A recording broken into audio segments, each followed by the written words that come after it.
إن الحمد لله نحمده ونستعينه ونستغفره ونعوذ بالله من شرور أنفسنا ومن سيئات أعمالنا من يهده الله فلا مضل له ومن يضلل فلا هادي له وأشهد أن لا إله إلا الله وحده لا شريك له وأشهد أن محمدا عبده ورسوله فإن أصدق الحديث كتاب الله وخير الهدي هدي محمد صلى الله عليه وسلم وشر الأمور محدثاتها وكل محدثة بدعة وكل بدعة ضلالة وكل ضلالة في النار وبعد. பெண்கள் பகுதியில் கொஞ்சம் பிள்ளைகளை கொஞ்சம் சத்தம் போடாமல் வச்சுக்கிட்டா தான்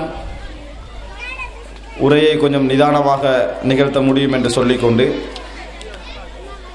அன்புள்ள சகோதரர்களே சகோதரிகளே, இறைநேசம் பெற்றுத்தரும் நிம்மதியான வாழ்வு என்கின்ற தலைப்பில் சில முக்கியமான விஷயங்களை உங்களுக்கு மத்தியில் இந்த குறுகிய நேரத்தில் ஞாபகப்படுத்தலாம் என்று நினைக்கிறேன். காரணம், இந்த உரைக்கு பின்னால் ஒரு கேள்வி பதில் நிகழ்ச்சி ஏற்பாடு செய்யப்பட்டிருக்கிறது. அதை இலக்காக கொண்டு சுருக்கமான இந்த நேரத்தில் இறைநேசம் பற்றிய சில முக்கியமான அடிப்படைகளை உங்களுக்கு மத்தியில் சொல்லலாம் என்று நினைக்கின்றேன். அன்புள்ள சகோதரர்களே, இந்த நேசம் என்கின்ற பகுதி இருக்கிறதே, எம்மால் ஆழமாக புரிந்து கொள்ளப்படாத ஒரு தலைப்புகளில் இது மிக முக்கியமான ஒரு இடத்தை பெற்றிருக்கிறது. ஒருவருடைய உள்ளத்தை எந்த ஞாபகம், எந்த விருப்பம் ஆட்டி படைக்கிறதோ அதற்கு ஏற்பத்தான் அவனது வாழ்க்கையிலே அதன் விளைவுகளும் உள்ளத்திலே அவனது தொடர்ச்சியான சிந்தனைகளும் இருந்து கொண்டே இருக்கும். ஒருவன் எதை கூடுதலாக நேசிக்கிறானோ, எதற்காக கூடுதலான தனது முயற்சிகளை செய்கின்றானோ, எதன் மீது அவனது உள்ளம் ஈர்த்து எடுத்து கொண்டிருக்கிறதோ அதன் விளைவாகத்தான் செயல்பாடுகள், அதே போன்று நடவடிக்கைகள், இவைகளெல்லாம் அந்த மனிதனிலிருந்து வெளிப்பட ஆரம்பிக்கும். இந்த அடிப்படையில் எம் உள்ளம் எதை நேசிக்கிறது, எதை வெறுக்கிறது என்பதை பற்றி ஒரு மிக தெளிவான ஒரு அறிவில் நாம் கட்டாயம் இருந்திருக்க வேண்டும். அன்புள்ள சகோதரர்களே, நேசம் என்கின்ற பகுதி ஒரு ஆழமான ஒரு பகுதி. நாம் வாழ்க்கையிலே பார்க்கிறோம், இந்த நேசம் என்பது குருட்டுத்தனமாக ஏற்பட்டு விட்டால், அறிவு இல்லாமல், ஒரு வழிகாட்டல் இல்லாமல் இந்த நேசம் என்கின்ற பகுதி ஏற்பட்டு விட்டது என்று சொன்னால் மிகப்பெரிய அழிவை அவனது வாழ்க்கை சந்திப்பதை நாங்கள் பார்க்கிறோம். இனம் புரியாத நேசங்கள் ஆண் பெண்ணுக்கு மத்தியில் ஏற்படுகின்ற நேரத்தில் சில தவறான வழிகாட்டுதல்களுக்கு அந்த நேசம் அவர்களை கொண்டு போய்விட்டு சிலர் தற்கொலை என்கின்ற முடிவுக்கும், சிலர் எந்த அளவுக்கு என்று சொன்னால் மோசமான தவறான உறவுகளுக்கும் தள்ளப்படுகின்ற ஒரு நிலையை நாங்கள் கண்டு கொண்டிருக்கிறோம். எனவே அன்புள்ள சகோதரர்களே, இறைவனோடு உள்ள நேசம் என்கின்ற பகுதி கொஞ்சம் ஆழமாக விளங்கப்படுத்தப்பட வேண்டிய பகுதி. இந்த இடத்தில் எந்த அளவுக்கு என்னால் அவைகளை விளங்கப்படுத்த முடியும் என்பது இந்த நேரத்திற்குள் போதாது இருந்தாலும் கூட முடிந்த அளவில் நான் அதை உங்களுக்கு விளக்க முயற்சிக்கிறேன். அன்புள்ள சகோதரர்களே, நேசம் என்கின்ற பகுதியை பொறுத்தவரைக்கும் வெறுப்பு ஒன்றில் இருந்தால்தான் நேசம் என்கின்ற ஒரு பகுதி உருவாகும். ஒன்றில் நேசம் இருந்தால் அதற்கு எதிரான ஒன்றில் வெறுப்பு இருக்க வேண்டும். ஒன்றில் வெறுப்பு இருந்தால் அதற்கு எதிரான பகுதியில் நேசம் இருக்க வேண்டும். இல்லை என்று சொன்னால் வெறுப்பு என்பது ஒன்று இல்லாமல் நேசம் என்பது ஏற்பட போவது கிடையாது. அதே போன்று நேசம் என்பது ஒன்று இல்லாமல் எதிலும் வெறுப்பு ஏற்பட போவது கிடையாது. இது நாங்கள் அடிப்படையாக புரிந்து கொள்ள வேண்டும்.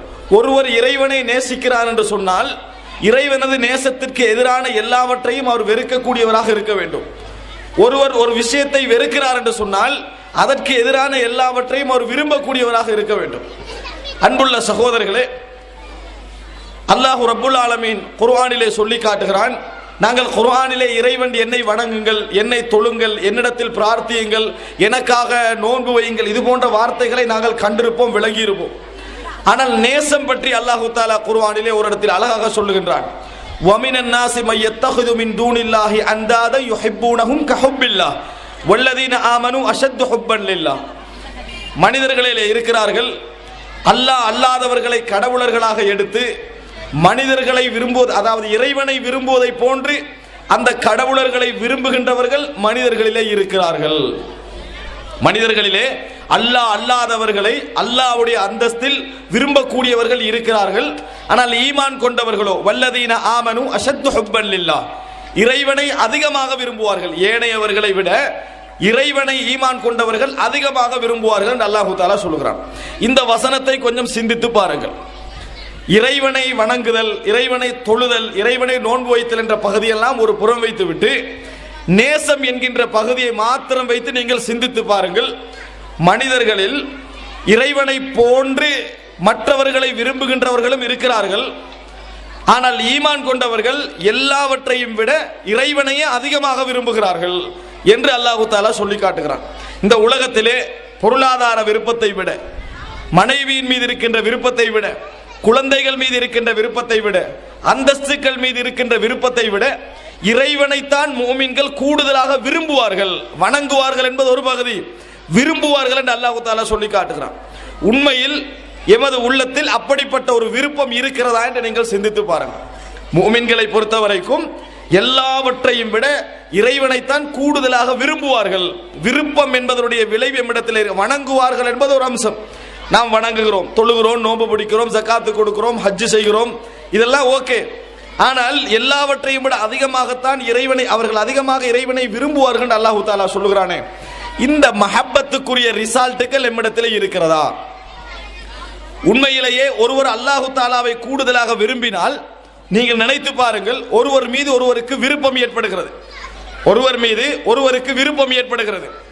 விருப்பம் ஏற்பட்டு விட்டால் ஒரு ஆணுக்கு ஒரு பெண் மீதோ, ஒரு பெண்ணுக்கு ஒரு ஆண் மீதோ, ஒரு ஆணுக்கு ஆண் மீதோ விருப்பம், ஒரு நேசம், நட்பு ஏற்படுகிறது. இந்த நட்பு ஏற்பட்டால் ஏற்படக்கூடிய ரிசல்ட்டுகளை எல்லாம் நீங்கள் நினைத்து பாருங்கள். என்னென்ன ரிசல்ட்டுகள் ஏற்படும் தெரியுமா? எந்த அளவுக்கு ஆகிவிடும் என்று சொன்னால், தனது விருப்பங்களை விட தான் யாரை நேசிக்கிறானோ அவர்களது விருப்பங்களுக்கு தான் முக்கியத்துவம் கொடுப்பான். இயற்கையாகவே தான் நேசிப்பவர்களுடைய விருப்பத்திற்கு தான் முக்கியத்துவம் கொடுப்பான். தனக்கு நீல நிறம் பிடித்திருக்கும், ஆனால் தன்னால் விரும்பப்படுகின்றவனுக்கு பச்சை நிறம் பிடித்திருக்கும் என்று வையுங்கள், அவனுக்கு பிடித்த நிறமாக பச்சை நிறத்தை தான் அவன் சொல்லுவான். தனது ஊரை விட தான் யாரை விரும்புகிறானோ அவர் இருக்கின்ற ஊரை அவன் விரும்புவான். தனது மொழியை விட தான் யாரை விரும்புகிறானோ அவரது மொழியை அவன் விரும்புவான். தனது சூழலை விட யாரை விரும்புகிறானோ அவரது சூழலை அவன் விரும்புவான். தனது விருப்பத்தை விட தான் யாரை விரும்புகிறானோ அவன் ஒரு முடிவெடுத்தால் தனது விருப்பத்தை விட்டு கொடுத்து அவனுடைய இடத்திற்கு தான் என்ன செய்வான், போவான். அவனோடு பேசுகின்ற நேரத்தில் நேரம் போறதே விளங்காது. வெயிட் பண்ணுகிற நேரத்தில் ஒவ்வொரு நிமிஷமும் பாரமாக இருக்கும். அவ விருப்பங்கள் என்பது இருக்கிறதே, யாரை ஒருவன் யாரையாவது இன்னல் முஹிப்ப லிமை யுஹிப்பு முதியு, ஒருவர் ஒருவரை விரும்பிவிட்டால் விரும்பியோ விரும்பாமலோ உள்ளத்தால் வழிபட ஆரம்பித்து விடுவான். உண்மையிலேயே நேசம் ஏற்பட்டு, வசனத்துக்கு நேசம் எல்லாம் சொல்லுவோம், உங்களை நான் என்ன உயிரை விட விரும்புகிறேன் என்று உம்மாவை பார்த்து சொல்லியிருப்போம். ஆனால் உம்மால பாசமே இல்லாதவங்களாம் இந்த வசனத்தை யூஸ் பண்ணுவார்கள். பிள்ளையை பார்த்து சொல்லியிருப்போம், யூஸ் பண்ணுவார்கள். சும்மா ஃப்ரெண்ட்ஸை பார்த்து சொல்லியிருப்போம், அது விருப்பம் இல்லாமல் வார்த்தைக்காக சொல்லுவோம். ஆனால் உண்மையில் நமது உள்ளத்திலே விருப்பம் இருந்தால் நீங்க சொல்ல வேண்டிய அவசியமே இல்லை. உங்களது செயல்பாடுகள், ரிசல்ட்டுகள் அவைகளை காட்டிக் கொண்டிருக்கும். உடம்புடைய வெளிப்பாடுகள் இயற்கையாகவே எங்களுக்கு எமது விருப்பங்களை விட அவருடைய விருப்பங்கள் விருப்பமாகிவிடும். நாம் வெறுத்தவைகளாக இருந்தாலும் நாம் விரும்புகின்றவருடைய விருப்பங்கள் எமக்கு பெரியோர் அம்சமாக மாறி இருக்கும். இப்போ அன்புள்ள சகோதரர்களே, இந்த ரிசல்ட் நாம் அல்லாஹ்வை விரும்புகிறோம் என்று சொல்கிறோமே, அல்லாஹ்வில் வெளிப்படுகிறதா என்று பாருங்கள். அல்லாஹ் தஆலா குர்ஆனிலே சொல்லி காட்டுகிறான், குல் இன் குன்தும் துஹிப்பூனல்லாஹ ஃபத்தபிஊனி யுஹிப்புக்குமுல்லாஹ். நபியே, அல்லாஹ்வை அவர்கள் விரும்புகின்றதாக சொல்லுகிறார்கள். அதைத்தான் அல்லாஹ் தஆலா வழங்கப்படுத்த, குல் இன் குன்தும் துஹிப்பூனல்லாஹ, நீங்கள் உண்மையில் இறைவனை விரும்பக்கூடியவர்களாக இருந்தால், விருப்பம் உங்கள்கிட்ட இருந்தால், இறைவனை பற்றிய மஹப்பத் உங்களது உள்ளங்களிலே இருந்தால், செய்ய வேண்டிய வேலை என்ன? ஃபத்தபிஊனி, உங்களை பின்பற்ற சொல்லுங்கள், அல்லாஹ் அவர்களை விரும்புவான். விருப்பம் இருந்தால் பின்பற்றுதல் ஆட்டோமேட்டிக்கா வந்துடும். எல்லா வகையிலும் அவனது விருப்பத்தில் இவன் தொடருவான், அவனது வெறுப்பில் இவன் வெறுப்பான். இது இயற்கையாக நடக்கும் அன்புள்ள சகோதரர்களே. ஆனால் இறைநேசம், நாம் இறைவனை நேசிக்கிறோம் என்று சொல்லக்கூடிய எமது செயல்பாடுகளில் இந்த நேசம் என்ற பகுதியை நீங்கள் விளங்க வேண்டும் என்பதற்காக கொஞ்சம் விரிவாக சொல்லுகிறேன். எமது செயல்பாடுகளில் நாம் இறைவனை உண்மையாக விரும்புகிறோம் என்பதற்கான அந்த ரிசல்ட் இருக்குதான்னு பாருங்க. இப்போ வீடுகளில் நீங்க பாருங்கள், பெற்றோர்கள் சில நேரத்தில் சொல்வார்கள், கூட்டாளியா நண்பரை அழைத்து வகுப்பு பிள்ளையுடைய கிளாஸ்மேட்டை கூப்பிட்டு நான் சொன்னா கேட்க மாட்டான், உன்னோட தானே நல்லா ஃப்ரெண்ட்ஸா இருக்கிறான், அதனால நீ சொன்னா கேட்பா, எதுக்கும் நீ சொல்லு என்று சொல்ற வார்த்தைகளை நம்ம பார்த்திருக்கிறோம். ஏன் இவர் சொன்னா கேட்க மாட்டான், அவன் ஃப்ரெண்ட் சொன்னா கேட்கிறான்? விருப்பம் இருக்கிறதே பின்பற்ற செய்யும், விருப்பம் இருக்கிறதே பின்பற்ற செய்யும். நான் ஏற்கனவே ஒரு குர்ஆன் வசனம் சொன்னேனே, எது வல்லதீன ஆமனு அஷத்து ஹுப்பன் லில்லாஹ், அந்த வசனத்தின் தொடர்ச்சியில் அல்லாஹ் தஆலா சொல்லுகிறான், இது தபர்ர அல்லதீனு துபிஉ மின் அல்லதீன தபஉ. அல்லாஹ் தஆலா விருப்பத்தை பற்றி பேசிக் கொண்டு வந்தவன் திடீரென பின்பற்றுதலை பற்றி அடுத்த வசனத்திலே பேசுகிறான். இது தபர்ர அல்லதீனு துபிஉ, பின்பற்றப்பட்டவர்கள் பின்பற்றியவர்களிலிருந்து விலகிக் கொள்ளுகின்ற நாளில், எவர்கள் பின்பற்றப்பட்டார்களோ அவர்கள் பின்பற்றியவர்களிலிருந்து விலகிக் கொள்ளுகின்ற நாளில் என்று அல்லாஹ் தஆலா சொல்லுகிறான். மஹப்பத்தை பற்றி பேசிக் கொண்டு வந்தவன் பின்பற்றுதலை பற்றி ஏன் பேசுகிறான் தெரியுமா? யாராவது ஒருவரை விரும்பி விட்டால், ஒருவர் மீது விருப்பம் ஏற்பட்டு விட்டால் அடுத்த நிலைமை என்ன தெரியுமா? நம்மளுக்கு தெரியாமலே நாங்கள் வழிபட ஆரம்பிப்போம், கண்மூடித்தனமா வழிபட ஆரம்பிச்சிருவோம். ஒருவர் மீது மஹப்பத் ஏற்பட்டால் அவருடைய பிழைகள் நம்மளுக்கு விளங்காது, சில பொழுதுகள் பிழைகள் எல்லாம் நியாயமாக கூட விளங்கிடும். இது இயற்கையாக நடக்கக்கூடிய விஷயம். அன்புள்ள சகோதரர்களே, இந்த நட்புக்குரிய ரிசல்ட்டை நம்ம சமுதாயத்திலே பார்க்கிறோம். தன்னை விரும்புகின்றவர்களை எல்லாம் தான் யாரை விரும்புகிறானோ அவருக்கு அது பிடிக்கவில்லை என்பதற்காக வெறுக்க ஆரம்பிப்பான். தன்னை விரும்புகின்றவர்களை எல்லாம் தான் யாரை விரும்புகிறானோ அவர்களுக்கு பிடிக்கவில்லை என்பதற்காக வெறுக்க ஆரம்பிப்போம். அன்புள்ள சகோதரர்களே, இது மஹப்பத்துடைய ரிசல்ட்டுக்கல்ல ஒன்று. அப்ப இறைவனை உண்மையில் நாங்கள் மஹப்பத்து வைத்திருக்கிறோம் என்றால், இறைவன் மீது உண்மையில் விருப்பம் வைத்திருக்கிறோம் என்றால், ஏன் எங்களது வாழ்க்கையில் அது மாதிரியான அடையாளங்கள் ரிசல்ட்டுகள் வெளிப்படவில்லை? நினைச்சு பாருங்க பாப்போம். இறைவனுடைய விருப்பங்கள் எல்லாம் எமது விருப்பங்களாக இருக்கின்றனவா? இறைவனது வெறுப்புகள் எல்லாம் எமது வெறுப்பாக இருக்கின்றனவா என்று நீங்கள் நினைத்து பாருங்கள். இன்னொரு விஷயம் தெரியுமா? நம்ம ஒருவரை விரும்பி விட்டால் நாம் விரும்புகிறவருடைய விருப்பத்தை தெரிஞ்சு கொள்ள நிறைய ட்ரை பண்ணுவோம். ஒருவரை விரும்பிவிட்டால் அவர் எதை விரும்புகிறார், அவர் எதை வெறுக்கிறார் என நாங்கள் தெரிந்து கொள்ள நிறைய முயற்சி செய்வோம். ஆனால் இறைவன் குர்ஆனிலே இன்னல்லாஹ யுஹிப்பு வல்லாஹு யுஹிப்பு, அல்லாஹு தஆலா விரும்புகிறான் என ஏராளமான விஷயங்களை சொல்லி காட்டுகிறான். என்றைக்காவது அந்த விரும்புகின்ற விஷயங்களை எல்லாம் தொகுத்து இது என்னை விரும்புகிறவனுடைய, நான் விரும்புகிறவனுடைய விருப்பம் என்று அவைகளை செய்ய முயற்சித்திருக்கிறோமா? இறைவன் இதை வெறுக்கிறான் என்று நிறைய இடங்களில் வரும். இது நான் விரும்புகிறவனுடைய வெறுப்புக்கள் என்று அவைகளை வெறுக்க முயற்சித்திருக்கிறோமா? ஆனால் சாதாரணமாக வாழ்க்கையில் விரும்பக்கூடிய நண்பர்கள், அதை இந்த மாதிரி நபர்களிடத்திலெல்லாம் அவர்களது விருப்பங்களை தெரிந்து கொள்ள முயற்சிக்கிறோம், அவர்களது வெறுப்புகளை தெரிந்து கொள்ள முயற்சிக்கிறோம், அதற்கேற்ப நடக்க முயற்சிக்கிறோம். ஆனால் இறைவனுடைய விஷயத்தில் இறைவன் எவைகளை விரும்புகிறான் என விரும்பவோ, இறைவன் எவைகளை வெறுக்கிறான் என வெறுக்கவோ முயற்சிக்கின்ற நாம் தேடி இருக்கிறோமா? அல்லாஹ் தஆலா விரும்புகிறான் என்ற வார்த்தை கேட்ப தேடி இருக்கிறோமா என்று நீங்கள் நினைத்து பாருங்கள். அதிகமாக குறைவாகவே இருக்கின்றன. எனவே முதல் அம்சமாக நாங்கள் புரிந்து கொள்ள வேண்டிய அடிப்படையான விஷயம், நேசம் என்பது எமக்கு இறைவன் மீது ஏற்பட்டு விட்டால் அந்த நேசத்துடைய ரிசல்ட் எப்படி இருக்கும் தெரியுமா?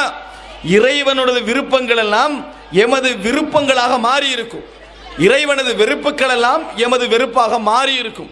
இயற்கையாகவே அந்த வெறுப்புக்கு மாற்றமாக நாம் ஒன்றை விரும்பிவிட்டால் துடிக்க ஆரம்பிப்போம்.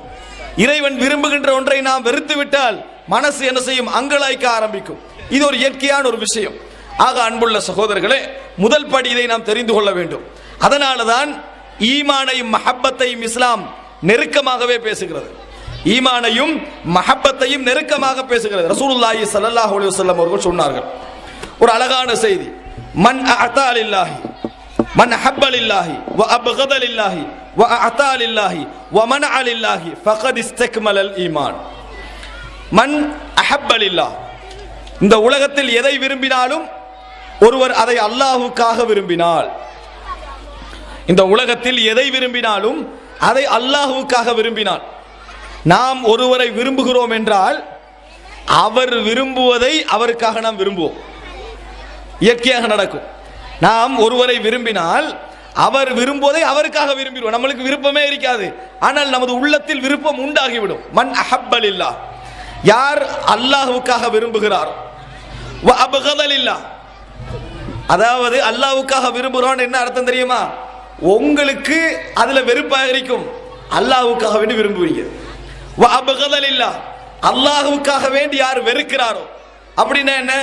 உங்களுக்கு விருப்பம் இருக்கும், ஆனால் நீங்கள் விரும்புகின்ற இறைவன் அதை வெறுக்கிறான் என்பதற்காக உங்களோட விருப்பத்தை விட்டு கொடுப்பீர்கள். எதன் காரணமாக?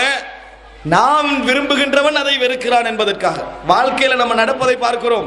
இறைவனுடைய விஷயத்தில் அந்த மஹப்பத் வெளிப்படுகிறதா என்று பாருங்கள். நான் இறைவனை விரும்புகிறேன், இறைவன் ஒன்றை வெறுக்கிறான், எனக்கு விருப்பமாக இருக்கிறது, நான் என்ன செய்யணும்? என்னை விரும்புகின்றவன் வெறுக்கிறான், நான் விரும்புகின்றவன் வெறுக்கிறான் என்பதற்காக எனது விருப்பத்தை விட வேண்டும். உங்களோட ஒரு விஷயம் விருப்பமாக, உங்களிடத்தில் ஒரு விஷயம் என்ன செய்கிறது? விருப்பமாக இருக்கிறது. ஆனால் நீங்கள் விரும்புகின்றவன் அதை கொடுப்பதை விரும்புகிறான். நீங்க விரும்புகின்றவன் அதை கொடுப்பதை, உங்கள்கிட்ட என்ன செய்து 1 லட்சம் பணம் இருக்குது, நீங்கள் விரும்புகின்றவர் சொல்றாரு அதை கொடுத்து விடுங்கள் என்று சொல்றாரு. என்ன செய்வோம்? அவரது விருப்பத்திற்காக வேண்டி நாம் விரும்புகின்ற அந்த பொருளை கொடுத்து விடுவோம். அத்தாலில்லா, யார் அல்லாஹ்வுக்காக வேண்டி ஒன்றை கொடுத்து விடுகிறாரோ, வமனஅலில்லா, நீங்கள் ஒருவருக்கு கொடுக்க வேண்டும் என்று விரும்புகிறீர்கள், ஆசைப்படுகிறீர்கள், ஆனால் நீங்கள் விரும்புகின்றவன் அதை கொடுப்பதை விரும்பவில்லை, அதற்காக வேண்டி வைத்துக் கொள்கிறீர்கள். யார் அல்லாஹ்வுக்காக வேண்டி தடுத்துக் கொள்கிறாரோ, இந்த நாளும் வந்தால் எப்படி நல்ல முறையில் தெரிந்து கொள்ளுங்கள். மன் அஹப்பலில்லா வ அபகதலில்லா வ அதாலில்லா வ மனஅலில்லா, அல்லாஹ்வுக்காக வேண்டி விரும்பி, அல்லாஹ்வுக்காக வேண்டி வெறுத்து, அல்லாஹ்வுக்காக வேண்டி கொடுத்து, அல்லாஹ்வுக்காக வேண்டி தடுத்துக் கொள்கிறாரோ, ஃபக்கத் இஸ்தக்மலல் ஈமான், அவரது ஈமான் பூர்த்தியாகி விட்டது என ரசூலுல்லாஹி ஸல்லல்லாஹு அலைஹி வஸல்லம் சொன்னார்கள். யார் 5 நேரம் தொழுகிறாரோ, யார் நோன்பு வைக்கிறாரோ, யார் ஜக்காத்து கொடுக்கிறாரோ, யார் ஹஜ் செய்கிறாரோ, அவரது ஈமான் பூர்த்தியாகி விடும் என்று நம் எதிர்பார்க்கின்ற இடத்தில் இபாதத்துக்களை பற்றி எதுவுமே பேசாமல், யார் அல்லாஹ்வுக்காக வேண்டி விரும்பி, அல்லாஹ்வுக்காக வேண்டி வெறுத்து, அல்லாஹ்வுக்காக வேண்டி கொடுத்து, அல்லாஹ்வுக்காக வேண்டி தடுத்துக் கொள்கிறாரோ, ஃபக்கத் இஸ்தக்மலல் ஈமான், அவர் ஈமானியை பூர்த்தியாக்கி கொள்கிறார் என ரசூலுல்லாஹி ஸல்லல்லாஹு அலைஹி வஸல்லம் சொல்கிறார்கள். என்றால் இது நடந்தால் இபாதத்துக்கள் எல்லாம் ஆட்டோமேட்டிக்காக இயல்பாகவே அவரது வாழ்க்கையில் கலந்து விடும் என சொல்கிறார்கள் என்பதை புரிந்து கொள்ள வேண்டும். ரசூலுல்லாஹி ஸல்லல்லாஹு அலைஹி வஸல்லம் இந்த 4 விஷயத்தை ஏன் ஈமானோடு அதை சொன்னார்கள்? மஹப்பத்தை ஈமானோடு சொன்ன. குர்ஆன் சொல்றது எப்படி? இன் குன்தும் துமினூன பில்லாஹ் ஃபத்தபிஊனி, நீங்கள் ஈமான் கொண்டவர்களாக இருந்தால், விரும்பக்கூடியவர்களாக இருந்தால், இன் குன்தும் துஹிப்பூனல்லாஹ ஃபத்தபிஊனி, நீங்கள் அல்லாஹ்வை விரும்பக்கூடியவர்களாக இருந்தால் பின்பற்றுங்கள். மஹப்பத் இருந்தால் பின்பற்றுதல் ஏற்படும், ஈமான் இருந்தால் மஹப்பத் ஏற்படும். அன்புள்ள சகோதரர்களே, இப்படி நாம் இறைவனது செயல்பாடுகளையும் இறைவனுக்கும் எமக்கும் இடையிலான தொடர்பையும் விளங்கி இருக்கிறோமா என்று நீங்கள் நினைத்து பாருங்கள். அல்லாஹ் தஆலா சொல்கிறான், வல்லதீன ஆமனு அஷத்து ஹுப்பன் லில்லாஹ், ஈமான் கொண்டவர்கள் அல்லாஹ்வுடைய நேசத்தில் கடுமையாக இருப்பார்கள். அவ்வளவுக்கு அவர்கள் உள்ளத்தில் அளவுக்கு அதிகமான நேசம் இருக்கும் என்றார்கள். இதே போன்று ரசூல் ஸல்லல்லாஹு அலைஹி வஸல்லம் சொல்கிறார்கள், ஸலாத்துன் மன் குன்ன ஃபீஹி வஜத பிஹின்ன ஹலாவத்துல் ஈமான், 3 விஷயங்கள் யாரிடத்திலே இருக்கிறதோ, அப்படி இருந்தால் அதன் மூலம் அவர் ஈமானது சுவையை கண்டுகொள்வார், ஈமானது சுவையை அவர் கண்டுகொள்வார் என ரசூலுல்லாஹி ஸல்லல்லாஹு அலைஹி வஸல்லம் அவர்கள் என்ன செய்கிறார்கள்? சொல்லுகிறார்கள். அது என்ன அந்த 3 விஷயங்கள்? இந்த இடத்திலும் விருப்பத்தை தான் அல்லாஹ் தஆலா ரசூல் ஸல்லல்லாஹு அலைஹி வஸல்லம் பேசுகிறார்கள். இந்த இடத்திலும் மஹப்பத்தை பற்றி ரசூலுல்லாஹி ஸல்லல்லாஹு அலைஹி வஸல்லம் அவர்கள் பேசுகிறார்கள். ஒரு அழகான செய்தி. அன்புள்ள சகோதரர்களே, உண்மையில் நான் சில விஷயங்களை பின்னால் சொல்லுவேன். மஹப்பத்தை பற்றி புரிந்து கொள்வதற்கு, இந்த உலகத்தில் நாம் ஒருவரை விரும்புவதாக இருந்தால், இந்த உலகத்தில் எனது விருப்பத்துக்குரிய ஒருவனாக ஒருவரை தேர்ந்தெடுப்பதற்கு யார் தகுதியானவன் நீங்கள் நினைத்து பார்த்தீர்கள் என்று சொன்னால், எவன் எம்மை படைத்தானோ, எவன் எம்மை பரிபாலிக்கிறானோ, எவன் எம்மை நிர்வகிக்கிறானோ, எமது காரியங்களை எமக்கு மேலால் கவனித்து எம்மை நன்குற செய்து கொண்டிருக்கிறானோ, அவனைத்தான் நாம் முதலாக இந்த உலகத்தில் அதிகமாக விரும்ப வேண்டும். ரசூல் ஸல்லல்லாஹு அலைஹி வஸல்லம் சொன்னார்கள், 3 விஷயங்கள் யாரிடத்திலே இருக்கிறதோ ஃபக்கத் வஜத பிஹின்ன ஹலாவத்துல் ஈமான், ஈமானது சுவை அவர் கண்டுகொள்வார். முதலாவது என்ன தெரியுமா? அதாவது ஒரு மனிதனை விரும்புவதாக இருந்தால், ஒரு மனிதனை விரும்புவதாக இருந்தால், அல்லாஹ் யுஹிப்பல் மர்அ இல்லா லில்லாஹ், அல்லாஹ்வுக்காக வேண்டியே அவர் விரும்ப வேண்டும், அல்லாஹ்வுக்காக வேண்டி விரும்ப வேண்டும். நீங்க பாப்பீங்க இந்த உலகத்துல, உங்களோட எனக்கு மிகப்பெரிய உசிரே வைத்திருக்கிறேன் என்று சிலர் ஃப்ரெண்ட்ஸாக இருப்பார்கள். காரணம், அவர் வசதியானவராக இருப்பார், இவர் ஏழையாக இருப்பார். எனது க்ளோஸ் ஃப்ரெண்ட் என்பார்கள். என்னடான்னு பார்த்தா பேசிக்காக வியாபார பார்ட்னர்ஷிப் அவர்களிடத்தில் இருக்கும். இவரை என்னால் மறக்க முடியாது என்பார்கள். அதற்கு என்ன காரணம் என்றால் பெரிய ஒரு உதவி இவருக்கு அவர் செய்திருப்பார். எந்த உலக காரணமும் இல்லாமல், உலகியல் ரீதியான எந்த காரணமும் இல்லாமல் ஒருவருக்கு ஒருவர் மீது மஹப்பத் ஏற்படுகிறது என்றால், விருப்பம் ஏற்படுகிறது என்றால், அது அல்லாஹ்வுக்காக வேண்டி அமைந்து விட்டால் அவர் முதலாவது ஈமானது சுவையை காண்பதற்கான நிபந்தனை அடைந்து கொண்டார். ஹதீஸிலே வரக்கூடிய செய்தி எங்களுக்கு தெரியும். ஒரு மனிதர் ஒரு ஊரிலிருந்து இன்னொரு ஊருக்கு செல்கிறார். ஒரு ஊரிலிருந்து இன்னொரு ஊருக்கு செல்கிறார். தனது நண்பரை சந்திப்பதற்காக, ஜியாரத்து செய்வதற்காக போகிறார். அந்த நேரத்தில் ரசூல் ஸல்லல்லாஹு அலைஹி வஸல்லம் முந்தைய காலத்தில் நடந்த ஒரு சம்பவம் என்று சொல்கிறார். ஒரு மலக்கை அல்லாஹ் தஆலா மனித ரூபத்தில் அனுப்புகிறார். விளங்கிட்டா? அவர் இடையில் அவர் சந்திக்கிறார். நீங்க இந்த ஊருக்கு என்ன காரணமாக போகிறீர்கள்? எனக்கு அங்கே ஒரு நண்பர் இருக்கிறார், அவரை சந்திப்பதற்காக போகிறேன். இப்ப திருப்பி இவர் கேட்கிறார், அவரிடத்தில் நீங்கள் விட்டு சென்ற ஏதாவது சொத்து இருக்கிறதா? தருப்புஹா, நீங்க எதிர்பார்த்து அங்க உங்களோட பேணி வரக்கூடிய சொத்துக்கள் ஏதாவது அவரிடத்தில் இருக்கிறதா? எதுவுமே இல்லை. நான் அங்கே போவதெல்லாம் அஹ்பப்துஹு ஃபில்லாஹ், அவரை நான் அல்லாஹ்வுக்காக விரும்பி இருக்கிறேன், அந்த ஒரே காரணமாகத்தான் நான் அங்கே போகிறேன். உடனே ரசூல் ஸல்லல்லாஹு அலைஹி வஸல்லம் சொன்னார்கள், அவருக்கு சொல்லப்பட்டது என்ன தெரியுமா? யாரை நீங்கள் அல்லாஹ்வுக்காக விரும்பினீர்களோ அதன் காரணமாக அல்லாஹ் உங்களை விரும்புகிறான் என்று சொல்லப்பட்டது. அன்புள்ள சகோதரர்களே, இந்த இடத்தில் அல்லாஹ்வுடைய அந்த பகுதியை நீங்கள் நினைத்து பாருங்கள். அல்லாஹு தஆலா நேசத்தில் உண்மையானவன். அல்லாஹு தஆலா தன்னோடு நேசத்தில் யார் உண்மையாக இருக்கிறார்களோ அவர்களோடு உண்மையான நேசத்தில் அல்லாஹ் ரப்பல் ஆலமீன் இருப்பான். எப்படி அல்லாஹு தஆலா இருக்கிறான்?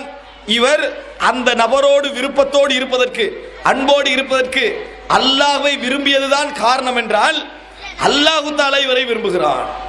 அல்லாஹு தஆலாவுக்கு அந்த நேசத்தின் உண்மை தெரியும், அல்லாஹ் இவரை விரும்புகிறான். எனவே அன்புள்ள சகோதரர்களே, வஅல்லா யுஹிப்பல் மர்அ இல்லா லில்லாஹ், ஒரு மனிதனை விரும்புவதாக இருந்தால் அல்லாஹ்வுக்காக வேண்டிய ஒருவர் விரும்பினால், அல்லாஹ்வுக்காக வேண்டிய ஒருவர் விரும்பினால், வஅய்யகூன அல்லாஹு வ ரசூலுஹு அஹப்ப இலைஹி மிம்மா சிவாஹுமா, அல்லாஹ்வும் அவனது தூதரும் இந்த உலகத்திலே உள்ள எல்லோரையும் விட அவனுக்கு விருப்பமாக இருக்க வேண்டும். இந்த உலகத்திலே உள்ள எல்லாவற்றையும் விட, எல்லோரையும் விட ஒருவருக்கு மிகவும் விருப்பமானதாக இருக்க வேண்டும். இந்த விஷயங்களை நம்ம கேட்ட உடனே அழகா சொல்லிடுவோம், அப்படித்தான் இருக்கிறோம் என்று. ஆனா நான் ஏற்கனவே சொன்னது போன்று விருப்பத்துக்கான ரிசல்ட் இருக்கிறது, செயல்பாடுகள் ரிசல்ட்டுகள் வெளியே வரும். அன்புள்ள சகோதரர்களே, அல்லாஹ்வும் அவனது தூதரும் விருப்பத்துக்குரியவர்களாக இருக்க வேண்டும், இந்த உலகத்தில் எல்லோரையும் விட, எல்லாவற்றையும் விட. அப்படி இருந்தால் உமர் இப்னு கத்தாப் ரலியல்லாஹு அன்ஹு அவர்கள் ரசூலுல்லாஹி ஸல்லல்லாஹு அலைஹி வஸல்லம் அவரிடத்திலே வந்து சொல்கிறார்கள், அல்லாஹ்வின் தூதரே, இந்த உலகத்தில் உள்ள எல்லாவற்றையும் விட நான் உங்களை விரும்புகிறேன், ஆனால் எனது உயிரை தவிர. உண்மையாக சொல்கிறார், உயிர் அவருக்கு விருப்பமா இல்லையா? உலகத்தில் எல்லாவற்றை விட நான் உங்களை விரும்புகிறேன். அப்பொழுது ரசூல் ஸல்லல்லாஹு அலைஹி வஸல்லம் சொன்னார்கள், உமரே, இன்னும் ஈமான் கொள்ளவில்லை, அப்படின்னா ஈமான் பூர்த்தியாகவில்லை என்று சொல்கிறார்கள். உடனே உமர் இப்னு கத்தாப் ரலியல்லாஹு அன்ஹு சொன்னார்கள், எனது வனப்சி, எனது ஆத்மாவை விட நான் உங்களை விரும்புகிறேன் என்று சொல்லி சொன்னவுடன் ஆல் ஆனய உமர், இப்பொழுதுதான் உங்கள் ஈமான் பூர்த்தியாக இருக்கிறது என்று சொன்னார்கள். அன்புள்ள சகோதரர்களே, ரசூலுல்லாஹி ஸல்லல்லாஹு அலைஹி வஸல்லம் அவர்களை விரும்புவது இறை நேசத்தில் ஒரு பகுதி. என்ன காரணம் தெரியுமா? இந்த உலகத்தில் அல்லாஹ் நபி அவர்களை எந்த அளவுக்கு விரும்புகிறான் என்பது நமக்கு தெரியும். இந்த உலகத்தில் நபி அவர்களை அல்லாஹ் எவ்வளவு விரும்புகிறான்னு தெரியும். குர்ஆனிலே நீங்கள் பார்த்தீர்கள் என்று சொன்னால், சட்ட விஷயங்கள், இபாதத்துடைய விஷயங்கள் எல்லாம் சுருக்கமாக சொன்ன அல்லாஹ் ரப்பல் ஆலமீன், சுருக்கமாக ஷோட்டாக சொன்ன அல்லாஹ் ரப்பல் ஆலமீன் ரசூலுல்லாஹி ஸல்லல்லாஹு அலைஹி வஸல்லம் அவர்கள் வலிமா விருந்து கொடுத்த பின்னால் ஒரு சிலர் நபி அவருடைய வீட்டிலிருந்து கதைத்துக் கொண்டிருக்கிறார்கள். ஒரு முறை நபி அவர்கள் வருகிறார்கள். அவர்கள் கதைத்துக் கொண்டிருப்பது நபி அவர்களுக்கு கொஞ்சம் அப்படியே, அதாவது அசௌகரியமாக இருக்கிறது. எழும்பி போங்க என்று சொல்ல முடியவில்லை, எழும்பி போங்க என்று சொல்ல முடியவில்லை, போய் விடுகிறார்கள். இரண்டாவது முறை வருகிறார்கள், அதே இடத்திலே இருக்கிறார்கள். மூன்றாம் முறை வந்தால் போய்விட்டார்கள். நபி அவர்களுக்கு மிகவும் சங்கடமாக இருந்தது. அந்த சங்கடத்தை அல்லாஹ் ரப்புல் ஆலமீன் ஒரு பெரும் பகுதியாக குர்ஆனிலே சொல்லி இறக்கி வைக்கிறான். எப்படி? நபி அவர்களுடைய வீட்டுக்குள் நீங்கள் அழைக்காமல் விருந்துக்கு செல்லாதீர்கள், அழைக்கப்பட்டு விருந்துக்கு சென்றால் உண்டவுடன் கைர முஸ்தனிசிலி ஹதீத், பேசிக் கொண்டிருக்காமல், அந்த இடத்தில் எனது கால நேரத்தை கழித்துக் கொண்டிருக்காமல், ஃபஇதா தஇம்தும் அதாவது ஃபந்தஷிரு, நீங்கள் சாப்பிட்டு விட்டால் வெளியேறி சென்று விடுங்கள், சாப்பிட்டு முடித்து விட்டு சொன்னீங்கன்னா வெளியே போய் விடுங்கள் என்று சொல்லி அல்லாஹு தாலா என்னது சொல்லி காட்டுகிறான். ஏன் தெரியுமா? சொல்லிவிட்டு அல்லாஹு தாலா சொல்லுகிறான், நீங்கள் அப்படி இருந்து கொண்டிருப்பது இன்னதாலிக்கும் கான யுதின் நபி ஃபயஸ்தஹி மின்கும், அவருக்கு ஒரு தொந்தரவாக இருக்கிறது, அசௌகரியமாக இருக்கிறது, வெட்கத்தால் உங்களிடத்தில் அவர் சொல்லாமல் இருக்கிறார், வெட்கத்தால் உங்களிடத்தில் அவர் சொல்லாமல் இருக்கிறார். அல்லாஹ் ரப்புல் ஆலமீன் உண்மையை சொல்ல வெட்கப்படுவது கிடையாது. நபி அவருடைய வீட்டில் சாப்பாடு முடித்து விட்டால் பேசிக் கொண்டிருக்காமல் சென்று விடுங்கள் என்பதை ஒரு பக்க வசனத்தில் இறைவன் இறக்கி விளக்கப்படுத்தினான் என்று சொன்னால் நபி அவர்களை இறைவன் எந்த அளவுக்கு நேசிக்கிறான் என்று நினைத்து பாருங்கள். வஅலமு அன்ன ஃபீக்கும் ரசூலல்லாஹ், அறிந்து கொள்ளுங்கள் உங்களுக்கு மத்தியில் அல்லாஹ்வுடைய தூதர் இருந்து கொண்டிருக்கிறார் அப்படி என்று சொல்லி அல்லாஹ் தஆலா நபியுடைய கண்ணியத்தை உயர்த்தி சொல்கிறான். எனவே அல்லாஹ் விரும்பக்கூடிய அந்த ரசூலுல்லாஹி ஸல்லல்லாஹு அலைஹி வஸல்லம் அவர்களை யார் விரும்புகின்றார்களோ நிச்சயமாக அது அல்லாஹ்வுடைய மஹப்பத்தில் ஒரு பகுதியாக இருக்கும். நபியுடைய விஷயத்தில் இன்னொன்றை நான் உங்களுக்கு ஞாபகப்படுத்த விரும்புகிறேன். ஏனென்றால் இந்த மஹப்பத் என்கின்ற பகுதி, நேசம் என்கின்ற பகுதி சரியாக புரிந்து கொள்ளப்படாத ஒரு பகுதி. அன்புள்ள சகோதரர்களே, நபி அவர்களுடைய உற்ற நண்பன் யார் என்று கேட்டால் நாம் என்ன சொல்லுவோம்? நபி அவர்களுடைய உற்ற நண்பர் யார் என்று கேட்டால் யாரை சொல்லுவோம்? அபூபக்கர் ரலியல்லாஹு அன்ஹு சொல்லுவோம். தமிழிலே நட்புக்கு உச்சகட்டமான ஒரு வார்த்தையாக உற்ற நண்பர் என்ற வார்த்தை இருந்தால் நிச்சயமாக அபூபக்கர் ரலியல்லாஹு அன்ஹு அவர்கள் உற்ற நண்பர் அல்ல. தமிழிலே உற்ற நண்பர் தான் நட்புக்கு உச்சகட்டமான வார்த்தையாக இருந்தால் அந்த வார்த்தையை நபி அவர்கள் அபூபக்கர் ரலியல்லாஹு அன்ஹு விஷயத்தில் அங்கீகரிக்கவில்லை என்று அர்த்தம். நபி அவர்கள் மரண நேரத்திலே சொன்னார்கள், பாருங்க இந்த நட்பை விளங்கக்கூடிய ஒரு இடம். என்ன சொன்னார் தெரியுமா? லவ் குன்து முத்தஹிதன் ஹலீலன் லத்தஹது அபா பக்ரின் ஹலீலா வலாக்கின் அல்லாஹ் இத்தஹதனி ஹலீலா கமா இத்தஹத இப்ராஹீம ஹலீலா. அல்லாஹ் தஆலா ரசூல் ஸல்லல்லாஹு அலைஹி வஸல்லம் சொன்னார்கள், உங்களில் எவரும் எனக்கு ஹலீல் அல்ல, உங்களில் எனக்கு எவரும் ஹலீல் அல்ல. ஹலீலுக்கு நட்புடைய உச்சகட்ட நண்பனுக்கு சொல்லக்கூடிய ஒரு வார்த்தை. உங்களில் எவரும் எனக்கு உற்ற நண்பர் அல்ல. நான் இந்த சமுதாயத்தில் ஒருவரை உற்ற நண்பராக எடுத்திருப்பதாக இருந்தால் அபூபக்கரை எடுத்திருப்பேன், அபூபக்கரை எடுத்திருப்பேன். ஆனால் உங்களில் எவரும் எனக்கு உற்ற நண்பர் கிடையாது. நான் அல்லாஹ் என்னை உற்ற நண்பனாக எடுத்துக்கொண்டான், எப்படி இப்ராஹிம் அலைஹிஸ்ஸலாத்தை உற்ற நண்பனாக எடுத்துக்கொண்டானோ. அப்படின்னு அர்த்தம் என்ன? இறைவனது மஹப்பத் ஒருவர் மீது உச்சகட்ட நட்பு என்ற அளவுக்கு வந்து விட்டது என்றால் இன்னொரு நட்பு தேவையில்லை என ரசூலுல்லாஹி ஸல்லல்லாஹு அலைஹி வஸல்லம் சொல்கிறார்கள். எனக்கு இந்த உலகத்தில் உச்சகட்ட நட்பு என்று யாரும் கிடையாது. அபூபக்கர் எல்லாம் நெருக்கமானவர், நபியவர்களால் விரும்பப்பட்ட ஒரு மனிதர், நபித்தோழர்களிலே நபியவர்களுக்கு மிகவும் அந்தஸ்துள்ள ஒரு மனிதராக இருந்தார். ஆனால் இந்த உலகத்தில் எவரும் எனக்கு உற்ற நண்பர் இல்லை என நபியவர்கள் சொல்லிவிட்டு போனார்கள். சஹீஹுல் புகாரியிலே பதிவு செய்யப்பட்ட செய்தி. அப்படின்ற நட்பை நம்ம விளங்குகிறோமா? அன்புள்ள சகோதரர்களே, புரிந்து கொள்ள வேண்டிய விஷயம், அப்படிப்பட்ட தூதரை ரசூல் ஸல்லல்லாஹு அலைஹி வஸல்லம் சொல்லுகிறார்கள், ஒரு மனிதர் என்ற அடிப்படையில் அந்த விருப்பம் அல்ல, ஈமானை பிரச்சாரம் செய்ய வந்தவன் அர்த்தம், இறைவனிடத்திலிருந்து தூதை கொண்டு வந்தவன் அர்த்தம். அதனால தான் உமர் இப்னு கத்தாப் இடத்திலே சொன்னார்கள், லம் துமின், இன்னும் ஈமான் கொள்ளவில்லை, வனப்சி, எனது ஆத்மாவை விட நான் விரும்புகிறேன் என்று சொன்ன பொழுது ஆல் அனயா உமர், இப்பொழுதுதான் ஈமான் கொண்டிருக்கிறீர்கள் என்று சொன்னார்கள். அன்புள்ள சகோதரர்களே, நட்பு என்பது இருக்கிறது, இறைவன் புறத்தில் நம்மளுக்கு ஏற்பட்டு விட்டால் மஹப்பத்துக்குரிய ரிசால்ட்டுகளாக அவனது விருப்பங்கள் விருப்பமாகவும் அவனது வெறுப்புகள் வெறுப்பாகவும் எமக்கு மாறும். எமது விருப்பங்கள் இறைவனது வெறுப்பாக இருந்தால் வெறுத்து விடுவோம், எமது வெறுப்புகள் இறைவனுக்கு விருப்பமாக இருந்தால் விரும்பி விடுவோம். இது எமது வாழ்க்கையில் இயற்கையாக ஏற்படுமாக இருந்தால், இது எமது வாழ்க்கையில் இயற்கையாக ஏற்படுமாக இருந்தால் மஹப்பத் எம்மிடத்தில் பூரணமாகிறது என்பது அர்த்தம். அதைத்தான் நபி அவர்கள் இரண்டாவது பகுதியாக சொன்னார்கள், இந்த உலகத்தில் எல்லோரையும் விட அல்லாஹ்வும் அவனது தூதரும் அவருக்கு விருப்பமாக இருக்க வேண்டும், எல்லாவற்றையும் விட விருப்பமாக இருக்க வேண்டும். அன்புள்ள சகோதரர்களே, இந்த இடத்தில் நான் சில உதாரணங்களை சொல்லலாம் என்று ஆசைப்படுகிறேன். அப்பாஸ் ரலியல்லாஹு அன்ஹு அவர்களை பார்த்து உமர் இப்னு கத்தாப் ரலியல்லாஹு அன்ஹு சொன்னார்கள், அப்பாஸ் ரலியல்லாஹு அன்ஹு உமர் ரலியல்லாஹு ஒரு விஷயத்தில் கடிந்து கொண்டவர்களாக பேசுகிறார்கள். அந்த நேரத்திலே சொன்னார்கள், அப்பாஸே, நான் பேசியது இறைவனுக்காகத்தான், எந்த ஒரு கோத்திரத்தையும் முன்னிலைப்படுத்தி நான் என்ன செய்யவில்லை, பேசவில்லை. என்ற கோத்திரத்தை முன்னிலைப்படுத்தியது போன்று அப்பாஸ் அவர்கள் விமர்சித்தார்கள். அப்படியெல்லாம் நான் என்னது எந்த ஒரு கோத்திரத்தையும் உட்படுத்தி நான் விமர்சிக்கவில்லை. ஒன்றை சொல்லுகிறேன், நீங்கள் இஸ்லாத்தை ஏற்றுக்கொண்ட நாள் இருக்கிறது, எனக்கு மிகவும் விருப்பமாக இருந்தது, மிகவும் நேசமாக இருந்தது. எந்த அளவுக்கு விருப்பமாக இருந்தது தெரியுமா? எனது தந்தை ஹத்தாப் இஸ்லாத்துக்கு வருவதை விட விருப்பமாக இருந்தது. எனது தந்தை ஹத்தாப் இஸ்லாத்துக்கு வருவதை விட விருப்பமாக இருந்தது. எதன் காரணமாக தெரியுமா? நபி அவர்கள் நீங்கள் இஸ்லாத்துக்கு வர வேண்டும் என்று விரும்பிய விருப்பத்தை நான் தெரிந்திருந்ததனால்.